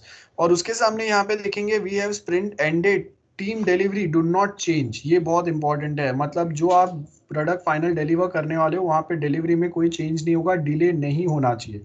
तो वो टाइम पे अगर आपको प्रोडक्ट डिलीवरी में अगर डिले नहीं रिक्वायर्ड है तो आपको हर एक चीज जो है वो ऑन टाइम कंप्लीट करना पड़ेगा। तो इसके लिए हम लोग यहाँ पे डेली मास्टर जो है, मतलब डेली स्प्रिंट मीटिंग जो है वो, या डेली स्टैंड अप मीटिंग जो है वो फॉलो करते हैं।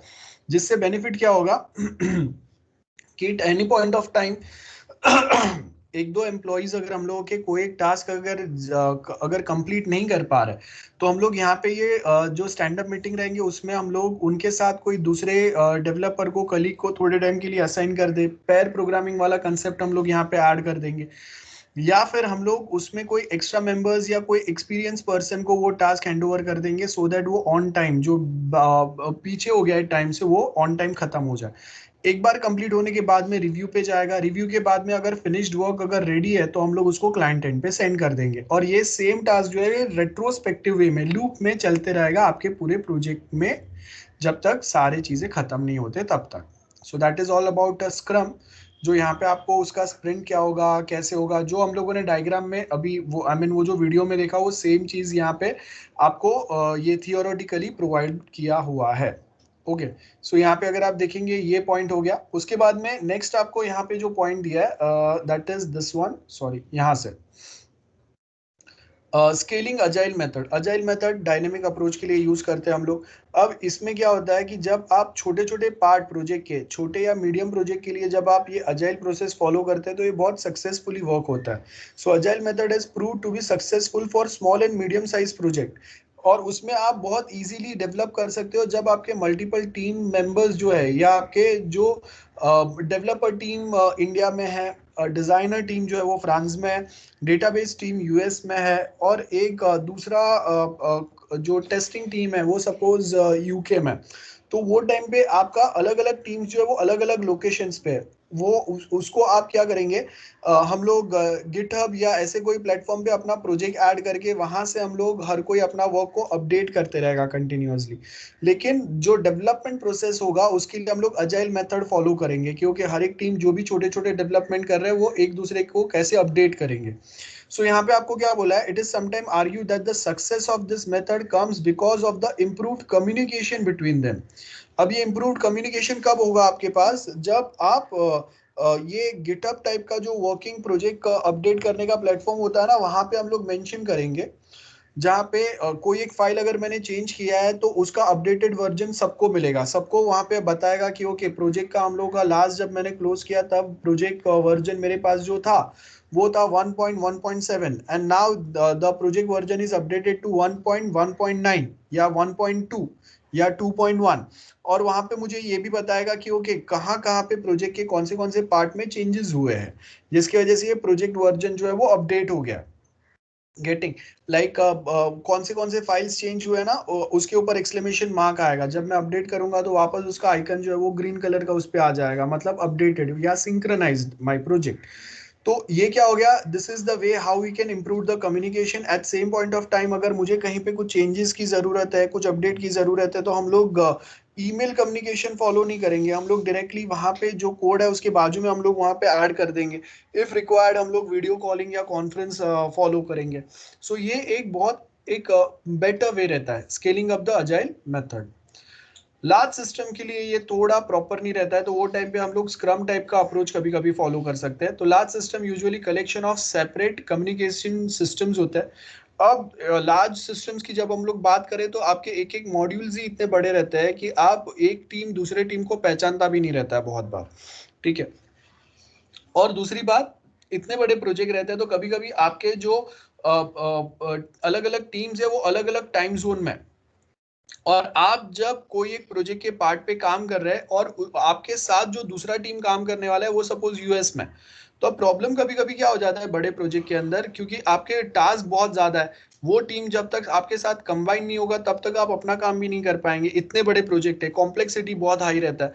सो प्रॉब्लम ये होता है कि आप जब सो रहे हो तो वो लोग जॉब पे, अब जब वो सो रहे हैं तब आप जॉब पे हो, तो कम्युनिकेशन गैप आ जाता है। या फिर मेन प्रॉब्लम सॉल्व करने के लिए हम लोग ऐसा कर सकते हैं कि एक दिन आप यहाँ पे नाइट शिफ्ट में जॉब करेंगे जब वो लोग अपने ऑफिस में आ रहे हैं, एंड एक दिन दे विल वर्क। सो उससे क्या होगा, ये जो टाइम जोन वाला डिफरेंस जो है वो कहीं ना कहीं सॉल्व हो जाएगा। छोटे प्रोजेक्ट में ये टाइम जोन का इतना प्रॉब्लम नहीं आता है, बिकॉज जैसे मैंने बोला गिटहब पे हम लोग प्रोजेक्ट सिंक्रोनाइज करके वहां पे सारे डिटेल्स अपडेट कर सकते हैं, एंड कॉम्प्लेक्सिटी भी लिमिटेड होता है। सो वहां पे स्मॉल स्मॉल टास्क ही है तो उसमें कंफ्यूजन भी ज्यादा नहीं होगा, एंड इन केस अगर रिक्वायर्ड है तो एक छोटा सा कॉन्फ्रेंस, वीडियो कॉन्फ्रेंस करके हम लोग वो सॉल्व कर सकते हैं।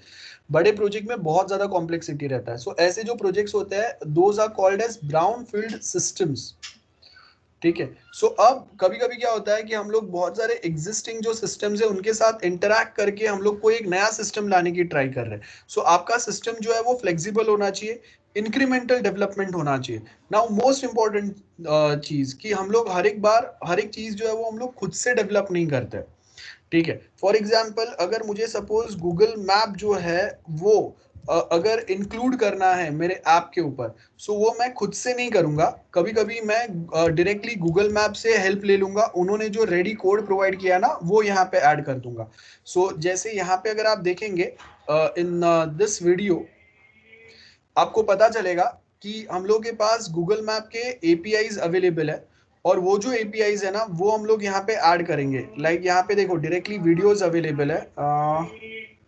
We have just 1 minute. ये डेवलपर साइट जो है उसके ऊपर आपको मिलेगा ये सेम। Just 1 minute. हाँ,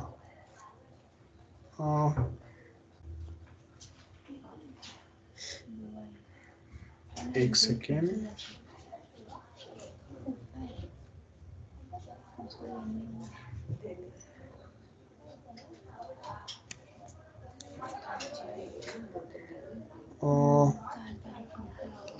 गेट स्टार्टेड में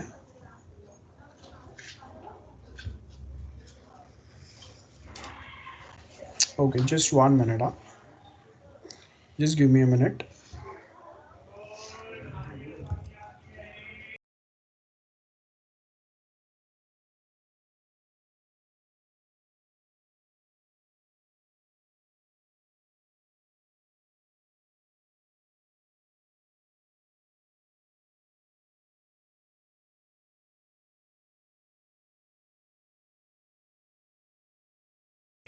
okay, so as you can see here कि कभी कभी आपको कुछ डेवलपमेंट्स जो करना है, अब सिंपली मैंने क्या बोला कि आपको सपोज एक गूगल मैप ऐड करना है।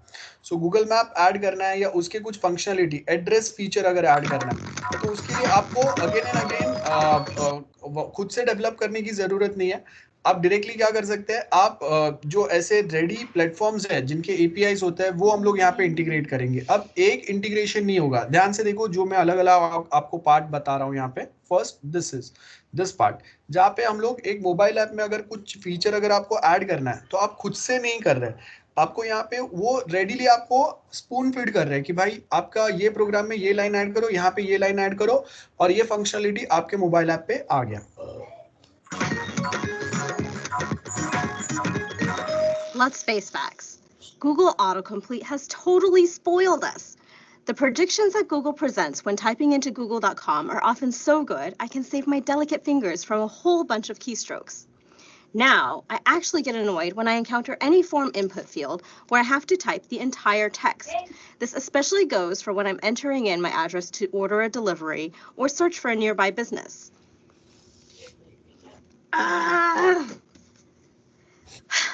Well, your users don't have to suffer through this.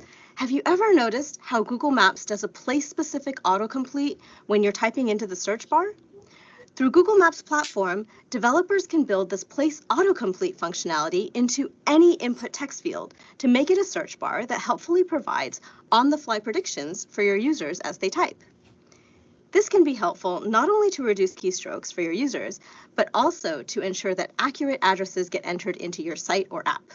I'm going to show you how to add this to an Android app with the Places SDK for Android.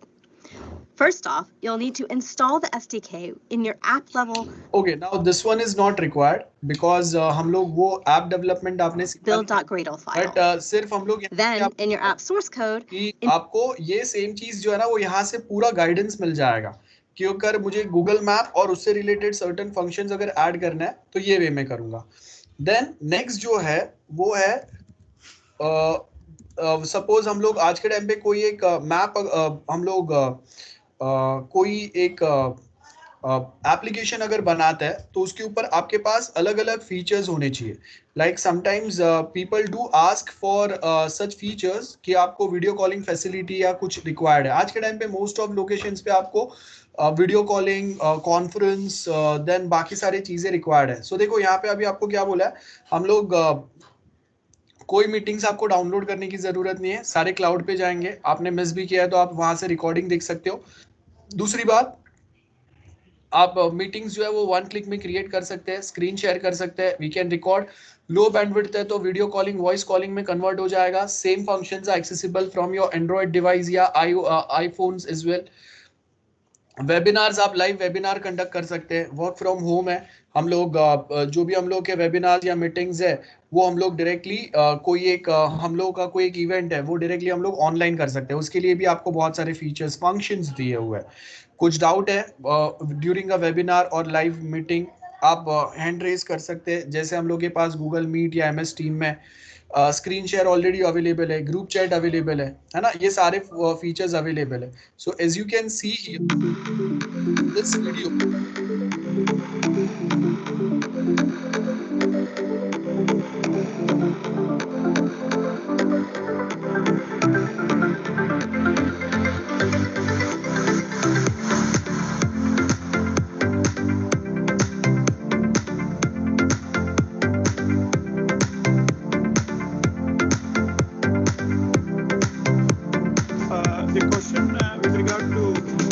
सो ये देखो यहाँ पे ये webinar कैसे host कर रहे हैं वो बताया उन्होंने, जिसके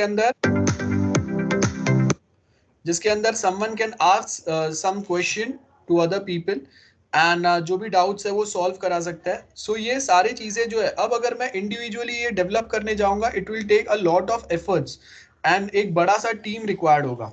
लेकिन यहाँ पे क्या हो गया, वो सेम चीज जो है वो यहाँ पे डायरेक्टली ये जो प्लेटफॉर्म है यहाँ से मैं बोरो करूंगा. सो उनका अपना खुद का कस्टमर सपोर्ट भी है, वेरिफिकेशन यहाँ से होगा, ईमेल वेरिफिकेशन यहाँ से होगा, सब कुछ यहाँ से हो जाएगा. सो एक पर्सनलाइज्ड डेमो आपको दे देंगे, आपको उसके जो ईयरली या मंथली चार्जेस है वो पे करने और आपके प्लेटफॉर्म पे वो आ गया.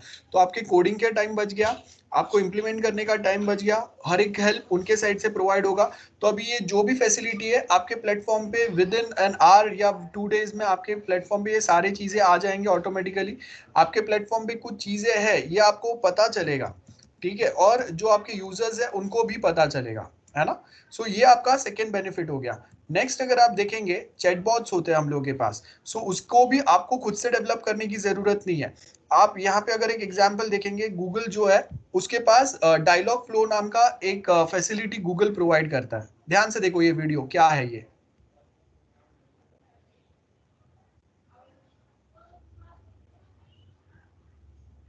Creating conversational experiences across devices and platforms just got easier. Google Cloud introduces Dialogflow Customer Experience, a powerful new tool for creating advanced virtual agents. Dialogflow CX offers new functionality specifically designed for large-scale implementations. Interactive flow visualizations allow conversation builders to quickly see, understand, and edit their work. A state-based data model allows developers to reuse intents, intuitively define transitions, and handle supplemental questions. In a single virtual agent, separate flows let multiple teams work simultaneously. Plus, there's versioning and environments at the flow level. And you'll have the ability to run A/B experiments and split traffic. Turn any Dialogflow CX agent into an IVR experience with customizable options. Easily assess model performance through the analytics dashboard.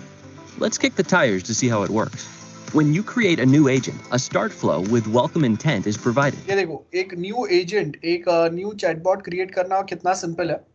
अब यहाँ पे आपके पास ये facility भी available होता है कि आपके जो अलग अलग मॉड्यूल है या अलग अलग कोर्सेज है उसके लिए आप अलग अलग ऐसे कन्वर्सेशंस जो है वो क्रिएट कर सकते हैं। ऑटोमेटिक आंसरिंग मशीन, हम लोग ऐसा कोई वे में डिस्क्राइब कर सकते हैं इसको। तो अगर कोई एक स्टूडेंट अगर कॉलेज के वेबसाइट पे आ रहा है तो BSc IT रिलेटेड उसके क्वेश्चंस अलग रहेंगे compare to the student who is checking for BMM courses, right. And same point of time अगर वो सेम स्टूडेंट अगर BMM या BCom के लिए या BBI के लिए अगर इंक्वायरी कर रहा है तो उसके सर्टन कुछ डाउट्स या कुछ क्वेश्चंस कुछ अलग रहेंगे। या अगर वो मास्टर्स के लिए या जूनियर कॉलेज के लिए इंक्वायरी कर रहा है या PhD कोर्स के लिए इंक्वायरी कर रहा है या इंजीनियरिंग या मेडिकल कोर्स के लिए इंक्वायरी कर रहा है तो उसके हिसाब से उसके जो डाउट्स है क्वेश्चन आंसर्स जो होंगे वो चेंज होते जाएंगे। तो यहाँ पे हम लोग वैसे ही स्टैंडर्ड क्वेश्चंस ऐड करके उसके नीचे अपने खुद के एक स्टैंडर्ड आंसर बता सकते हैं। सो इन रेयर केसेस स्टूडेंट को देन कस्टमर केयर पे या हम लोग के ऑफिस स्टाफ से कॉन्टेक्ट करने की जरूरत पड़ेगी। गेटिंग सो आपका वेबसाइट जो है वो और ज्यादा इंटरेक्टिव हो गया। अब देखो यहाँ पे मेरा कॉलेज का वेबसाइट ऑलरेडी अवेलेबल है, let's suppose there is an existing project और उसके ऊपर मैं सिर्फ ये डायलॉग फ्लो वाला जो फैसिलिटी है वो गूगल से रेडीमेड इनहेरिट करके ऐड कर रहा हूँ।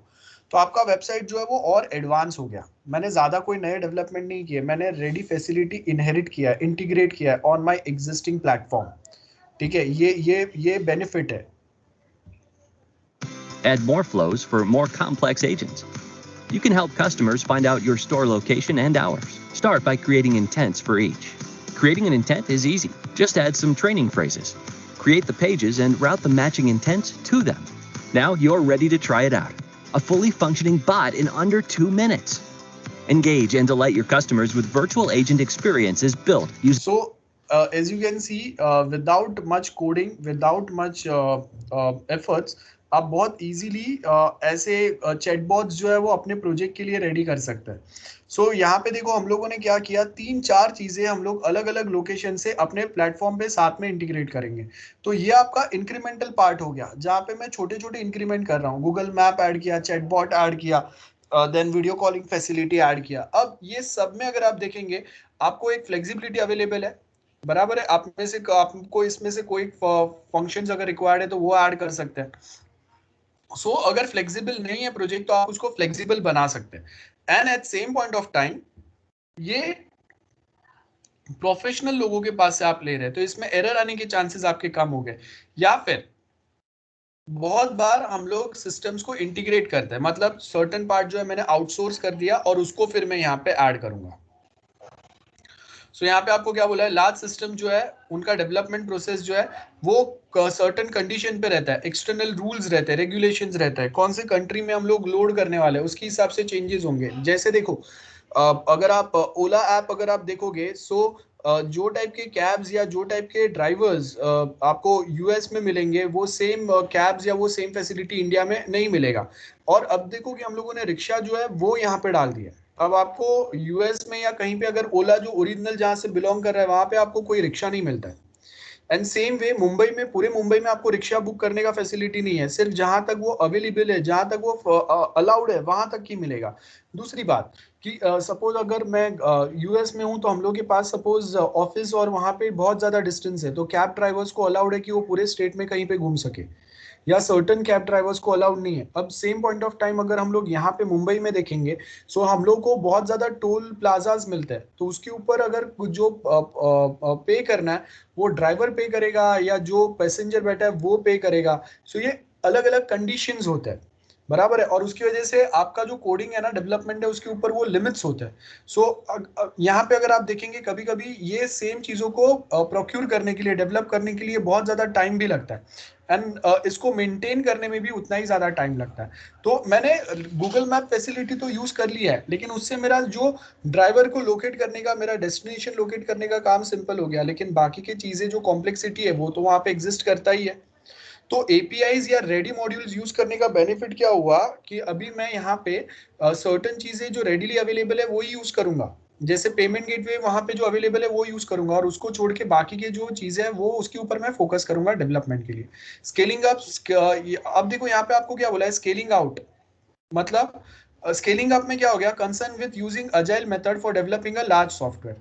सो अगर लार्ज सॉफ्टवेयर डेवलप करना है तो अजाइल में हम लोग इसको कैसे डेवलप करेंगे, स्मॉल टीम तो ये काम कर नहीं सकता है, तो बड़े टीम को हम लोग कैसे कोऑर्डिनेट करेंगे। सो जैसे स्क्रम टाइप कोई अप्रोच में फॉलो करूंगा, या फिर स्केलिंग आउट में हम लोग को क्या बोला है, बहुत ज्यादा ऑर्गेनाइजेशन जो है ना वो बहुत ज्यादा टाइम लेता है, उनका बहुत ज्यादा एक्सपीरियंस रहता है, और उसके बेस के ऊपर वो कोई अपने डेवलपमेंट अजाइल मेथड्स या फंडामेंटल रूल्स लेके आ रहे थे, जिसके बेस के ऊपर एक बड़े प्रोजेक्ट को भी वो कंटिन्यूअस इंटीग्रेशन, छोटे छोटे पार्ट इंटीग्रेट करके एक बड़ा सा सॉफ्टवेयर बना सकते हैं। सो उनका जो एक्सपीरियंस है वो कभी कभी हम लोग यहाँ पे हेल्प कर सकते ले सकते हैं। So scaling up to large system development is not possible to focus only on the code. वो टाइम पे आपका कोई एक सॉफ्टवेयर या आपका कोई एक प्रोजेक्ट जब अगर यूएस में, इंडिया में, फ्रांस में, चाइना में, हर एक जगह पे अगर जा रहा है तो वहाँ के लीगल, सोशल सारे इश्यूज आएंगे, ठीक है। और सबसे इंपॉर्टेंट बात, क्रॉस प्लेटफॉर्म कम्युनिकेशन, ये बहुत जरूरी है। ये अब ये इसके बाद जो मैं आपको टॉपिक बताऊंगा उसके अंदर ये सारी चीजें आएंगे। और नेक्स्ट में आपको क्या बोला है, scaling out to large companies, मतलब एक ही प्रोजेक्ट, एक ही कंपनी के लिए हम लोग एक बहुत बड़ा प्रोजेक्ट बना रहे हैं। स्केलिंग अप में क्या है, एक ही प्रोजेक्ट हम लोग अलग अलग कंट्री, अलग अलग स्टेट के लिए बना रहे हैं, जिसपे बहुत सारे लोग एक साथ आने वाले हैं। फेसबुक एक ही प्रोजेक्ट है जो बहुत जगह पे काम कर रहा है। और स्केलिंग आउट में हम लोगों ने क्या बोला, project manager do not have an experience of agile method may be reluctant to accept the risk of new approach. Large organization have often have a quality procedure and standard, जहां पे और सारे उनके प्रोजेक्ट जो है वो एक same way में काम करेंगे, बराबर है। सो यहाँ पे आपको ने क्या बोला है, एक बड़े कंपनी के लिए आपको एक प्रोजेक्ट को स्केल अप या स्केल डाउन कर रहे हैं, या उसके लिए हम लोग स्पेशली बना रहे हैं, ठीक है। वहां पे बाकी की चीजें एडेड नहीं है। और यहाँ पे हम लोग एक ही बड़ा सा प्रोजेक्ट, फेसबुक टाइप जो हर एक कंट्री में, अमेजॉन टाइप जो बहुत सारे कंट्री में एक साथ काम करेगा, और हर एक कंट्री पे उसका वर्कआउट करने के रूल्स में कहीं ना कहीं कोई ना कोई चेंजेस रहेंगे। सो ये सबसे बेसिक पॉइंट्स जो मुझे एक्सप्लेन करने थे।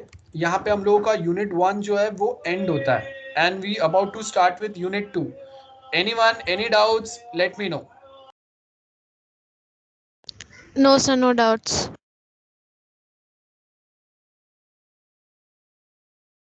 ओके, किसी को कोई डाउट नहीं है?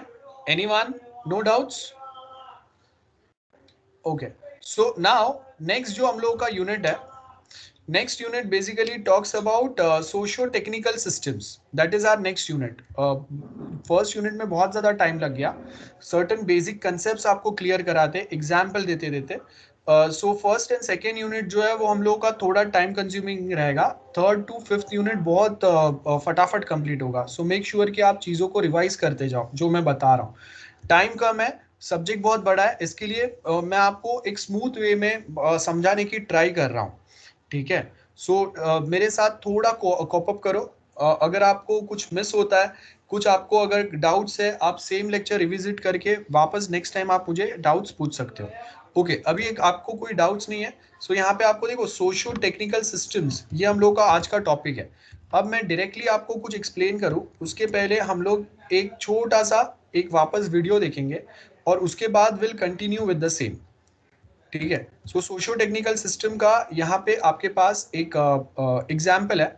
हम लोग समझते हैं कि सोशियो टेक्निकल सिस्टम में एग्जैक्टली जो भी मैं आपको फेसबुक का एग्जाम्पल बता रहा हूँ, कल्चरल डिफरेंस जो होता है वो अगर हम लोग यहाँ पे एग्जाम्पल के थ्रू समझेंगे तो वो कैसे होता है।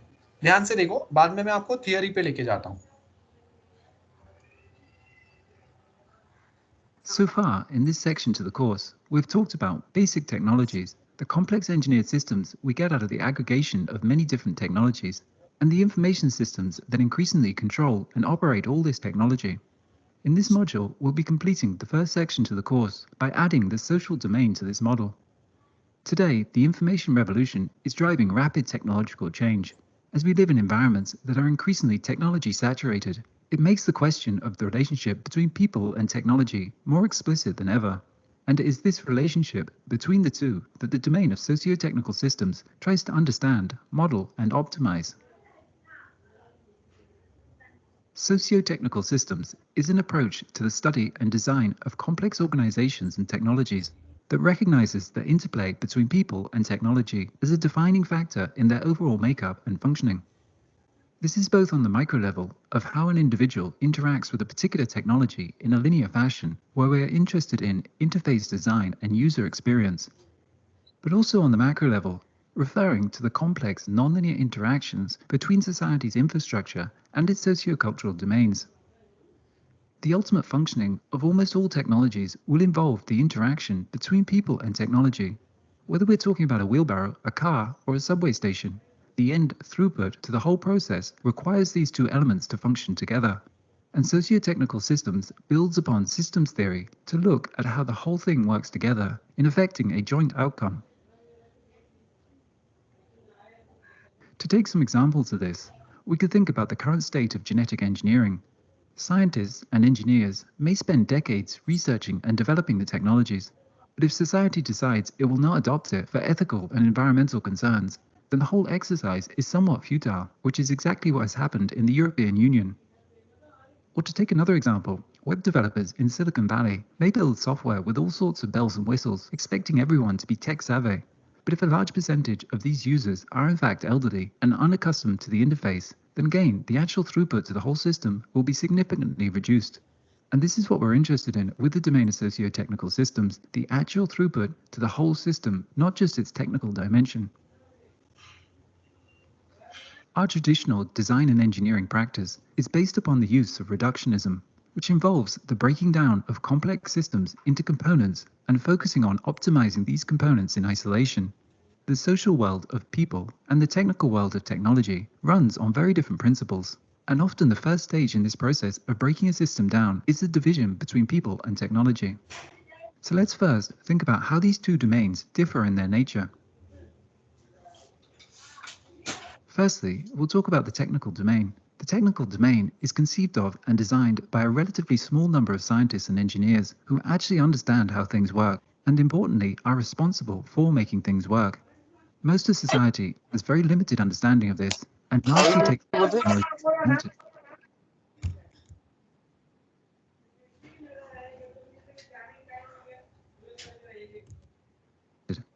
As we previously discussed, technology is the product of a process of rationalization through which we come to a well-defined and logical sequence of steps for effectively solving a particular problem, and then embody this in some physical object or work process.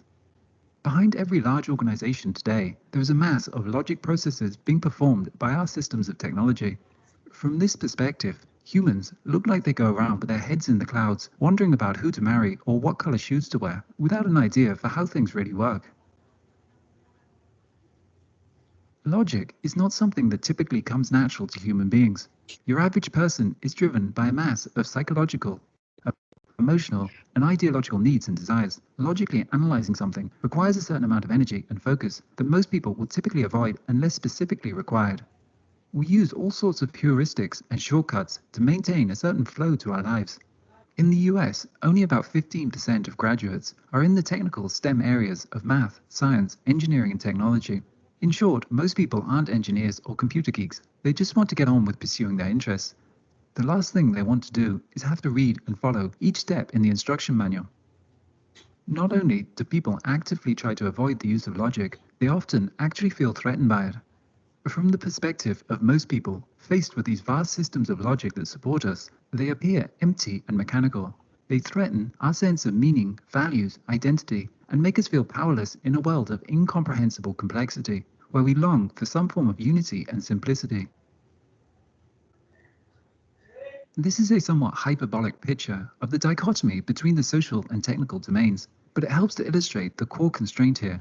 To sum it up in just a few words, we might say that it is the dichotomy between the qualitative and continuous nature to people and the quantitative, discrete nature to technology. This divide between the fundamental nature to humans and technology and the friction it creates permeates all areas of our systems of organization, from the design of user interfaces and healthcare systems to people's uneasy feeling about robotics. One way of understanding and giving structure to this dichotomy is through the DIKW framework that we previously touched upon. The DIKW framework that describes the hierarchical structure to information increasingly captures the divide between technology that operates on the level of data and information on the one hand, and people that in advanced economies are increasingly required to perform knowledge work. When we overemphasize the technical domain, we may end up with a very technically efficient system, but it will also be alienating, leaving people feeling disenfranchised and ultimately result in disengagement. Inversely, when we give precedence to the social domain, we can get a lack of technical efficiency, incapacity to automate basic processes, and lack of technological capabilities. Developing integrated socio-technical systems requires a balance of both, and importantly, the integration between them through interfaces that are able to translate the language of one domain into the other. Interfaces, like the dashboard on our car, the signs in an airport, or the graphical user interface to your computer, are the contact points between the two systems. They both have to communicate in order to affect the joint outcome. Interfaces are the way of communicating to people the set of procedures required for operating the technology. They reflect the underlying logic and algorithms through which the technology functions, but are expected to do so in a fashion that makes sense to the end user. On the social side, they use symbols, metaphors, and stories that people instinctively relate to. The point of an interface is to translate the language and functionality of the system into the language of the end user, and vice versa. But technology is typically designed in domains specific to engineering. A building may be composed of a hydraulic system, electrical system, heating, and so on. It is also the same on the macro scale, with different companies operating airports, subways, and motorways. The services revolution is about networking these technologies and domains into a process that end users interact with through digital interfaces. And this is increasingly the structure to our complex engineered systems, from end user to digital app to service process to physical technology. This is the multi-tiered framework that works to integrate the functioning of people with our physical technologies, and it reflects the hierarchy of information. The domain of socio-technical systems is not just about how people interact with pre-existing technologies, but also about how organizations adapt to and evolve with new technologies. Ever since the advent of the Industrial Revolution, social organizations have been subjected to continuous technological change that requires us to adapt to new systems and new ways of working on a regular basis. There are a number of different aspects to this change process that need to be considered in order to achieve a desired outcome, such as identifying and setting the system's goals, that requires us to take into consideration the perspective of multiple stakeholders, the training of new operators, the integration of this subsystem or process into the whole system, and the stabilization of this new pattern of working. And of course, there are many points along the way where inertia and power dynamics can distort or even reverse the process. People don't always behave rationally, particularly when the technology or new process touches upon aspects of culture that involve a sense of identity and narrative. Some technologies get adopted while others go by the wayside, not always because of their technical efficiency, but simply because they fitted or didn't fit with that society's beliefs, values, and identity. As our earlier example with genetically modified crops illustrated, technologies like GMO bring with them a whole set of ethical and moral considerations that a society or group of people may not have found any solutions to yet. And thus, they will either have to reject it or adopt it without being able to integrate it into their value system, which will likely cause further problems down the line. And this is currently the state with many new technologies such as biotech, nanotech, artificial intelligence, and cognitive technologies, all of which our society doesn't have the philosophical framework through which to fully contextualize them and their ethical considerations. The industrial age was one of standardization and mechanization. In order to reduce the complexity of the interaction between people and technology, people were simply expected to fit in with abstract mechanistic processes, procedures, and systems of organization, as exemplified by the industrial age model of education and factory work. But this industrial economy is rapidly becoming a thing of the past. as manufacturing and basic information processing have become commoditized. Post-industrial service and information economies require a new set of skills and human capital based around innovation, entrepreneurship, education, and knowledge, none of which really happen without the engagement of the subjective and qualitative dimension of people. This requires us to go beyond the technocratic paradigm of industrialism and recognize the importance of the social domain within our engineered environment. To build this next generation of complex socio-technical systems requires engineering based upon a diverse skill set and cross-domain competencies in both technical domains, social science and humanities, and inter-domain engineering teams. Again, this is another vector that greatly increases the complexity of our engineered environment through an increase in the nonlinear, networked interactions between the social and technical domains. In this module, we've been taking an overview to the area of socio-technical systems that we defined as an approach to the study and design of complex organizations and technologies that recognizes the interplay between people and technology as a defining factor in the system's overall makeup and functionality. We talked about the dichotomy between the social and technical domains as one that is marked by this divide between the continuous qualitative nature to social systems and the discrete quantitative nature to the technical domains. We discussed how the DIKW framework can be used as a model through which to interpret and give some structure to these socio-technical systems. We looked at how interfaces work as the link between different domains and how a combination of service design and information technology is working to create a new pattern of organization where end users interface with digital devices to access a service process that aggregates different technologies. Finally, we briefly touched upon the process of technological change within organizations and how it significantly depends upon sociocultural dynamics. Okay, so as you can see, यहाँ पे हम लोग के पास socio technical aspects जो बताया हुआ है, आपको सॉफ्टवेयर इंजीनियरिंग के अंदर अब ये एक डिफरेंट पर्सपेक्टिव आ गया है. जैसे मैंने आपको एक्सप्लेन किया कि सपोज अगर मैं ओला या उबर की बात कर रहा हूँ, तो ओला के अंदर आप देखो कि रिक्शा आपको मुंबई में मिलेगा, देन बाकी और कोई लोकेशन पे मिलेगा, वहां पे सपोज पब्लिक ट्रांसपोर्ट अलग होगा, सो वहां पे हम लोग वो यूज ज्यादा कर रहे हैं, तो उसको आप ओला के ऊपर डाल पा रहे हो क्या. देन रिक्शा अगर सिर्फ यहाँ से बैंड्रा तक चल रहा है, उसके आगे रिक्शा अलाउड नहीं है, तो वो टाइम पे आपको देन वहां पे आप रिक्शा के जगह पे टैक्सी बुक कर पा रहे हैं क्या.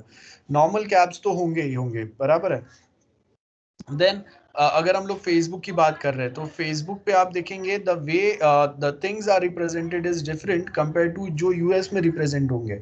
नेक्स्ट इंपॉर्टेंट थिंग, Amazon जो है वो अगर आप देखेंगे कि यूएस में वो अपने प्रोडक्ट मैन्युफैक्चर करके Amazon पे बेचता भी है, लेकिन इंडिया में हम लोगों ने Amazon को अलाउ किया है बिकॉज कोई इतना दूसरा बड़ा कंपनी या प्लेटफॉर्म नहीं है जो इतने एफिशिएंट एंड ईज के साथ में प्रोडक्ट्स आपको प्रोवाइड कर पाए. तो हम लोगों ने Amazon प्लेटफॉर्म को इंडिया में अलाउ किया है and we all are using that. लेकिन इंडियन गवर्नमेंट ने Amazon ने जब डिमांड किया था कि they want to manufacture their own product and sell it on Amazon, तो वो टाइम पे हम लोगों ने अपना सोशियो टेक्निकल एस्पेक्ट्स देख के हम लोगों ने उसको मना कर दिया था, बिकॉज बहुत सारे मिडिल क्लास पर्सन जो है उनका जो बिजनेस है ना, वो घर से बिजनेस करते हैं Amazon के ऊपर प्रोडक्ट सेल करके. तो आप देखो कि अगर मैं कहीं पे अगर कोई टी शर्ट अगर मैं होलसेल में लेके आ रहा हूँ और वो टी शर्ट मुझे अगर होलसेल में सपोज 100 रुपीज में पड़ रहा है और वो मैं Amazon पे सपोज 120-150 में बेचता हूँ, तो कुछ प्रॉफिट मुझे मिल रहा है, कुछ Amazon को मिल रहा है. अब मैं एक छोटा सा बिजनेसमैन हूँ, मैं 100-200 टी शर्ट लाके ही मैं सेल कर सकता हूँ. उसके सामने Amazon जो इतना बड़ा प्लेटफॉर्म है, वो अगर वो टी शर्ट मैन्युफैक्चर करना चालू करेगा तो वो डायरेक्टली 1 लाख 2 लाख क्वांटिटी में वो बनाएगा. तो जो टी शर्ट मुझे 100 में मिला था वो डायरेक्टली Amazon को खुद को अपने मैन्युफैक्चरिंग में वो 30, 40 या 50 रुपीज में पड़ेगा. इतना ज्यादा फर्क हो जाएगा. और वो Amazon पे वो कितने में बेच सकता है, 100 में बेच सकता है. तो मैं 100 में लेके अगर 100 में बेचूंगा तो मेरा तो कोई प्रॉफिट ही नहीं हुआ. मतलब ऐसे बहुत सारे छोटे छोटे जो बिजनेसेस है वो बंद हो जाएंगे. इसके लिए हम लोगों ने वो चीज अलाउ नहीं किया. और नेक्स्ट इंपॉर्टेंट थिंग, यूएस में जो जो प्रोडक्ट्स आपको Amazon पे मिलते हैं वैसे सेम प्रोडक्ट्स आपको यहाँ पे नहीं मिलते हैं, बिकॉज यहाँ पे कल्चरल डिफरेंस है. आपने कभी ये नहीं देखा रहेगा कि आप ऑनलाइन लिकर्स या सिगरेट्स जो है वो Amazon से परचेस कर सकते हो, या certain similar kind of a product जो हम लोग के कल्चर वाइज, हम लोग के वे वाइज वो अलाउड नहीं है. आपको अलग से कोई स्टोर से मिलेंगे ऑनलाइन भी मिलेंगे, उसके वेबसाइट्स अलग रहेंगे, लेकिन अमेजोन के ऊपर आपको ऐसे प्रोडक्ट नहीं मिलेंगे। सेम वे मैंने आपको एक एग्जांपल भी दिया था कि यूएस में वो अपने जो फ्लैग है, वो अपने फ्लैग का कलर का वो लोग डोरमेट्स या जो शॉर्ट्स होते हैं या बाकी के सर्टेन प्रोडक्ट रहता है, वो यूएस का जो फ्लैग है वो कलर के आपको मिलते हैं, लेकिन वो सेम पैटर्न अगर आप देखेंगे वो इंडिया में फॉलो नहीं होता है। The way we respect our flag is totally different compare to the US citizens respect their flag. So इसके लिए बहुत बार यहाँ पे जब अगर कोई फ्लैग यहाँ पे अगर हम लोग इंडिया में कोई प्रोडक्ट बेच रहे हैं और वो इंडियन के ट्राई कलर वाला है, तो वो आप डोरमेट से ऐसा कुछ यहाँ पे सेल नहीं कर सकते। तो अगेन कल्चरली डिफरेंस आ गया। I hope I am clear with this socio technical aspects. Then same way US में 5G टेक्नोलॉजी वर्क कर रहा है, सो वहाँ पे हम लोग जो वे में कुछ चीज़ें कुछ सर्विसेज प्रोवाइड कर रहे हैं, वो सेम फैसिलिटी वो सेम सर्विसेज हम लोग इंडिया में अप्लाई या सेल नहीं कर सकते। तो this are few points. At last we reach to unit 2। Next time हम लोग यूनिट 2 से स्टार्ट करेंगे। जो थियरी कुछ बेसिक था वो मैंने आपको वीडियो में एक्सप्लेन किया है। नेक्स्ट इसके आगे के जो पॉइंट्स है वो मैं आपको बाद में हम लोग के जो लेक्चर्स होंगे उसमें बता दूंगा। मतलब नेक्स्ट जो हम लोग का लेक्चर होगा उसमें यूनिट 2 का हम लोग डिटेल पे जाएंगे, ठीक है। सो आई होप यहाँ तक अभी मैंने आपको जो भी कुछ एक्सप्लेन किया है वो क्लियर है। किसी को कोई डाउट है तो पूछ सकते हो। Anyone, any doubts guys? Hello? No sir. Okay. और बाकी लोग सो रहे हैं क्या? एक ही सीआर के पास ही मुझे आंसर मिल रहा है। Where are other peoples? Hello? No doubts? No sir, no. Okay, ठीक है। No sir. Okay, so will stop today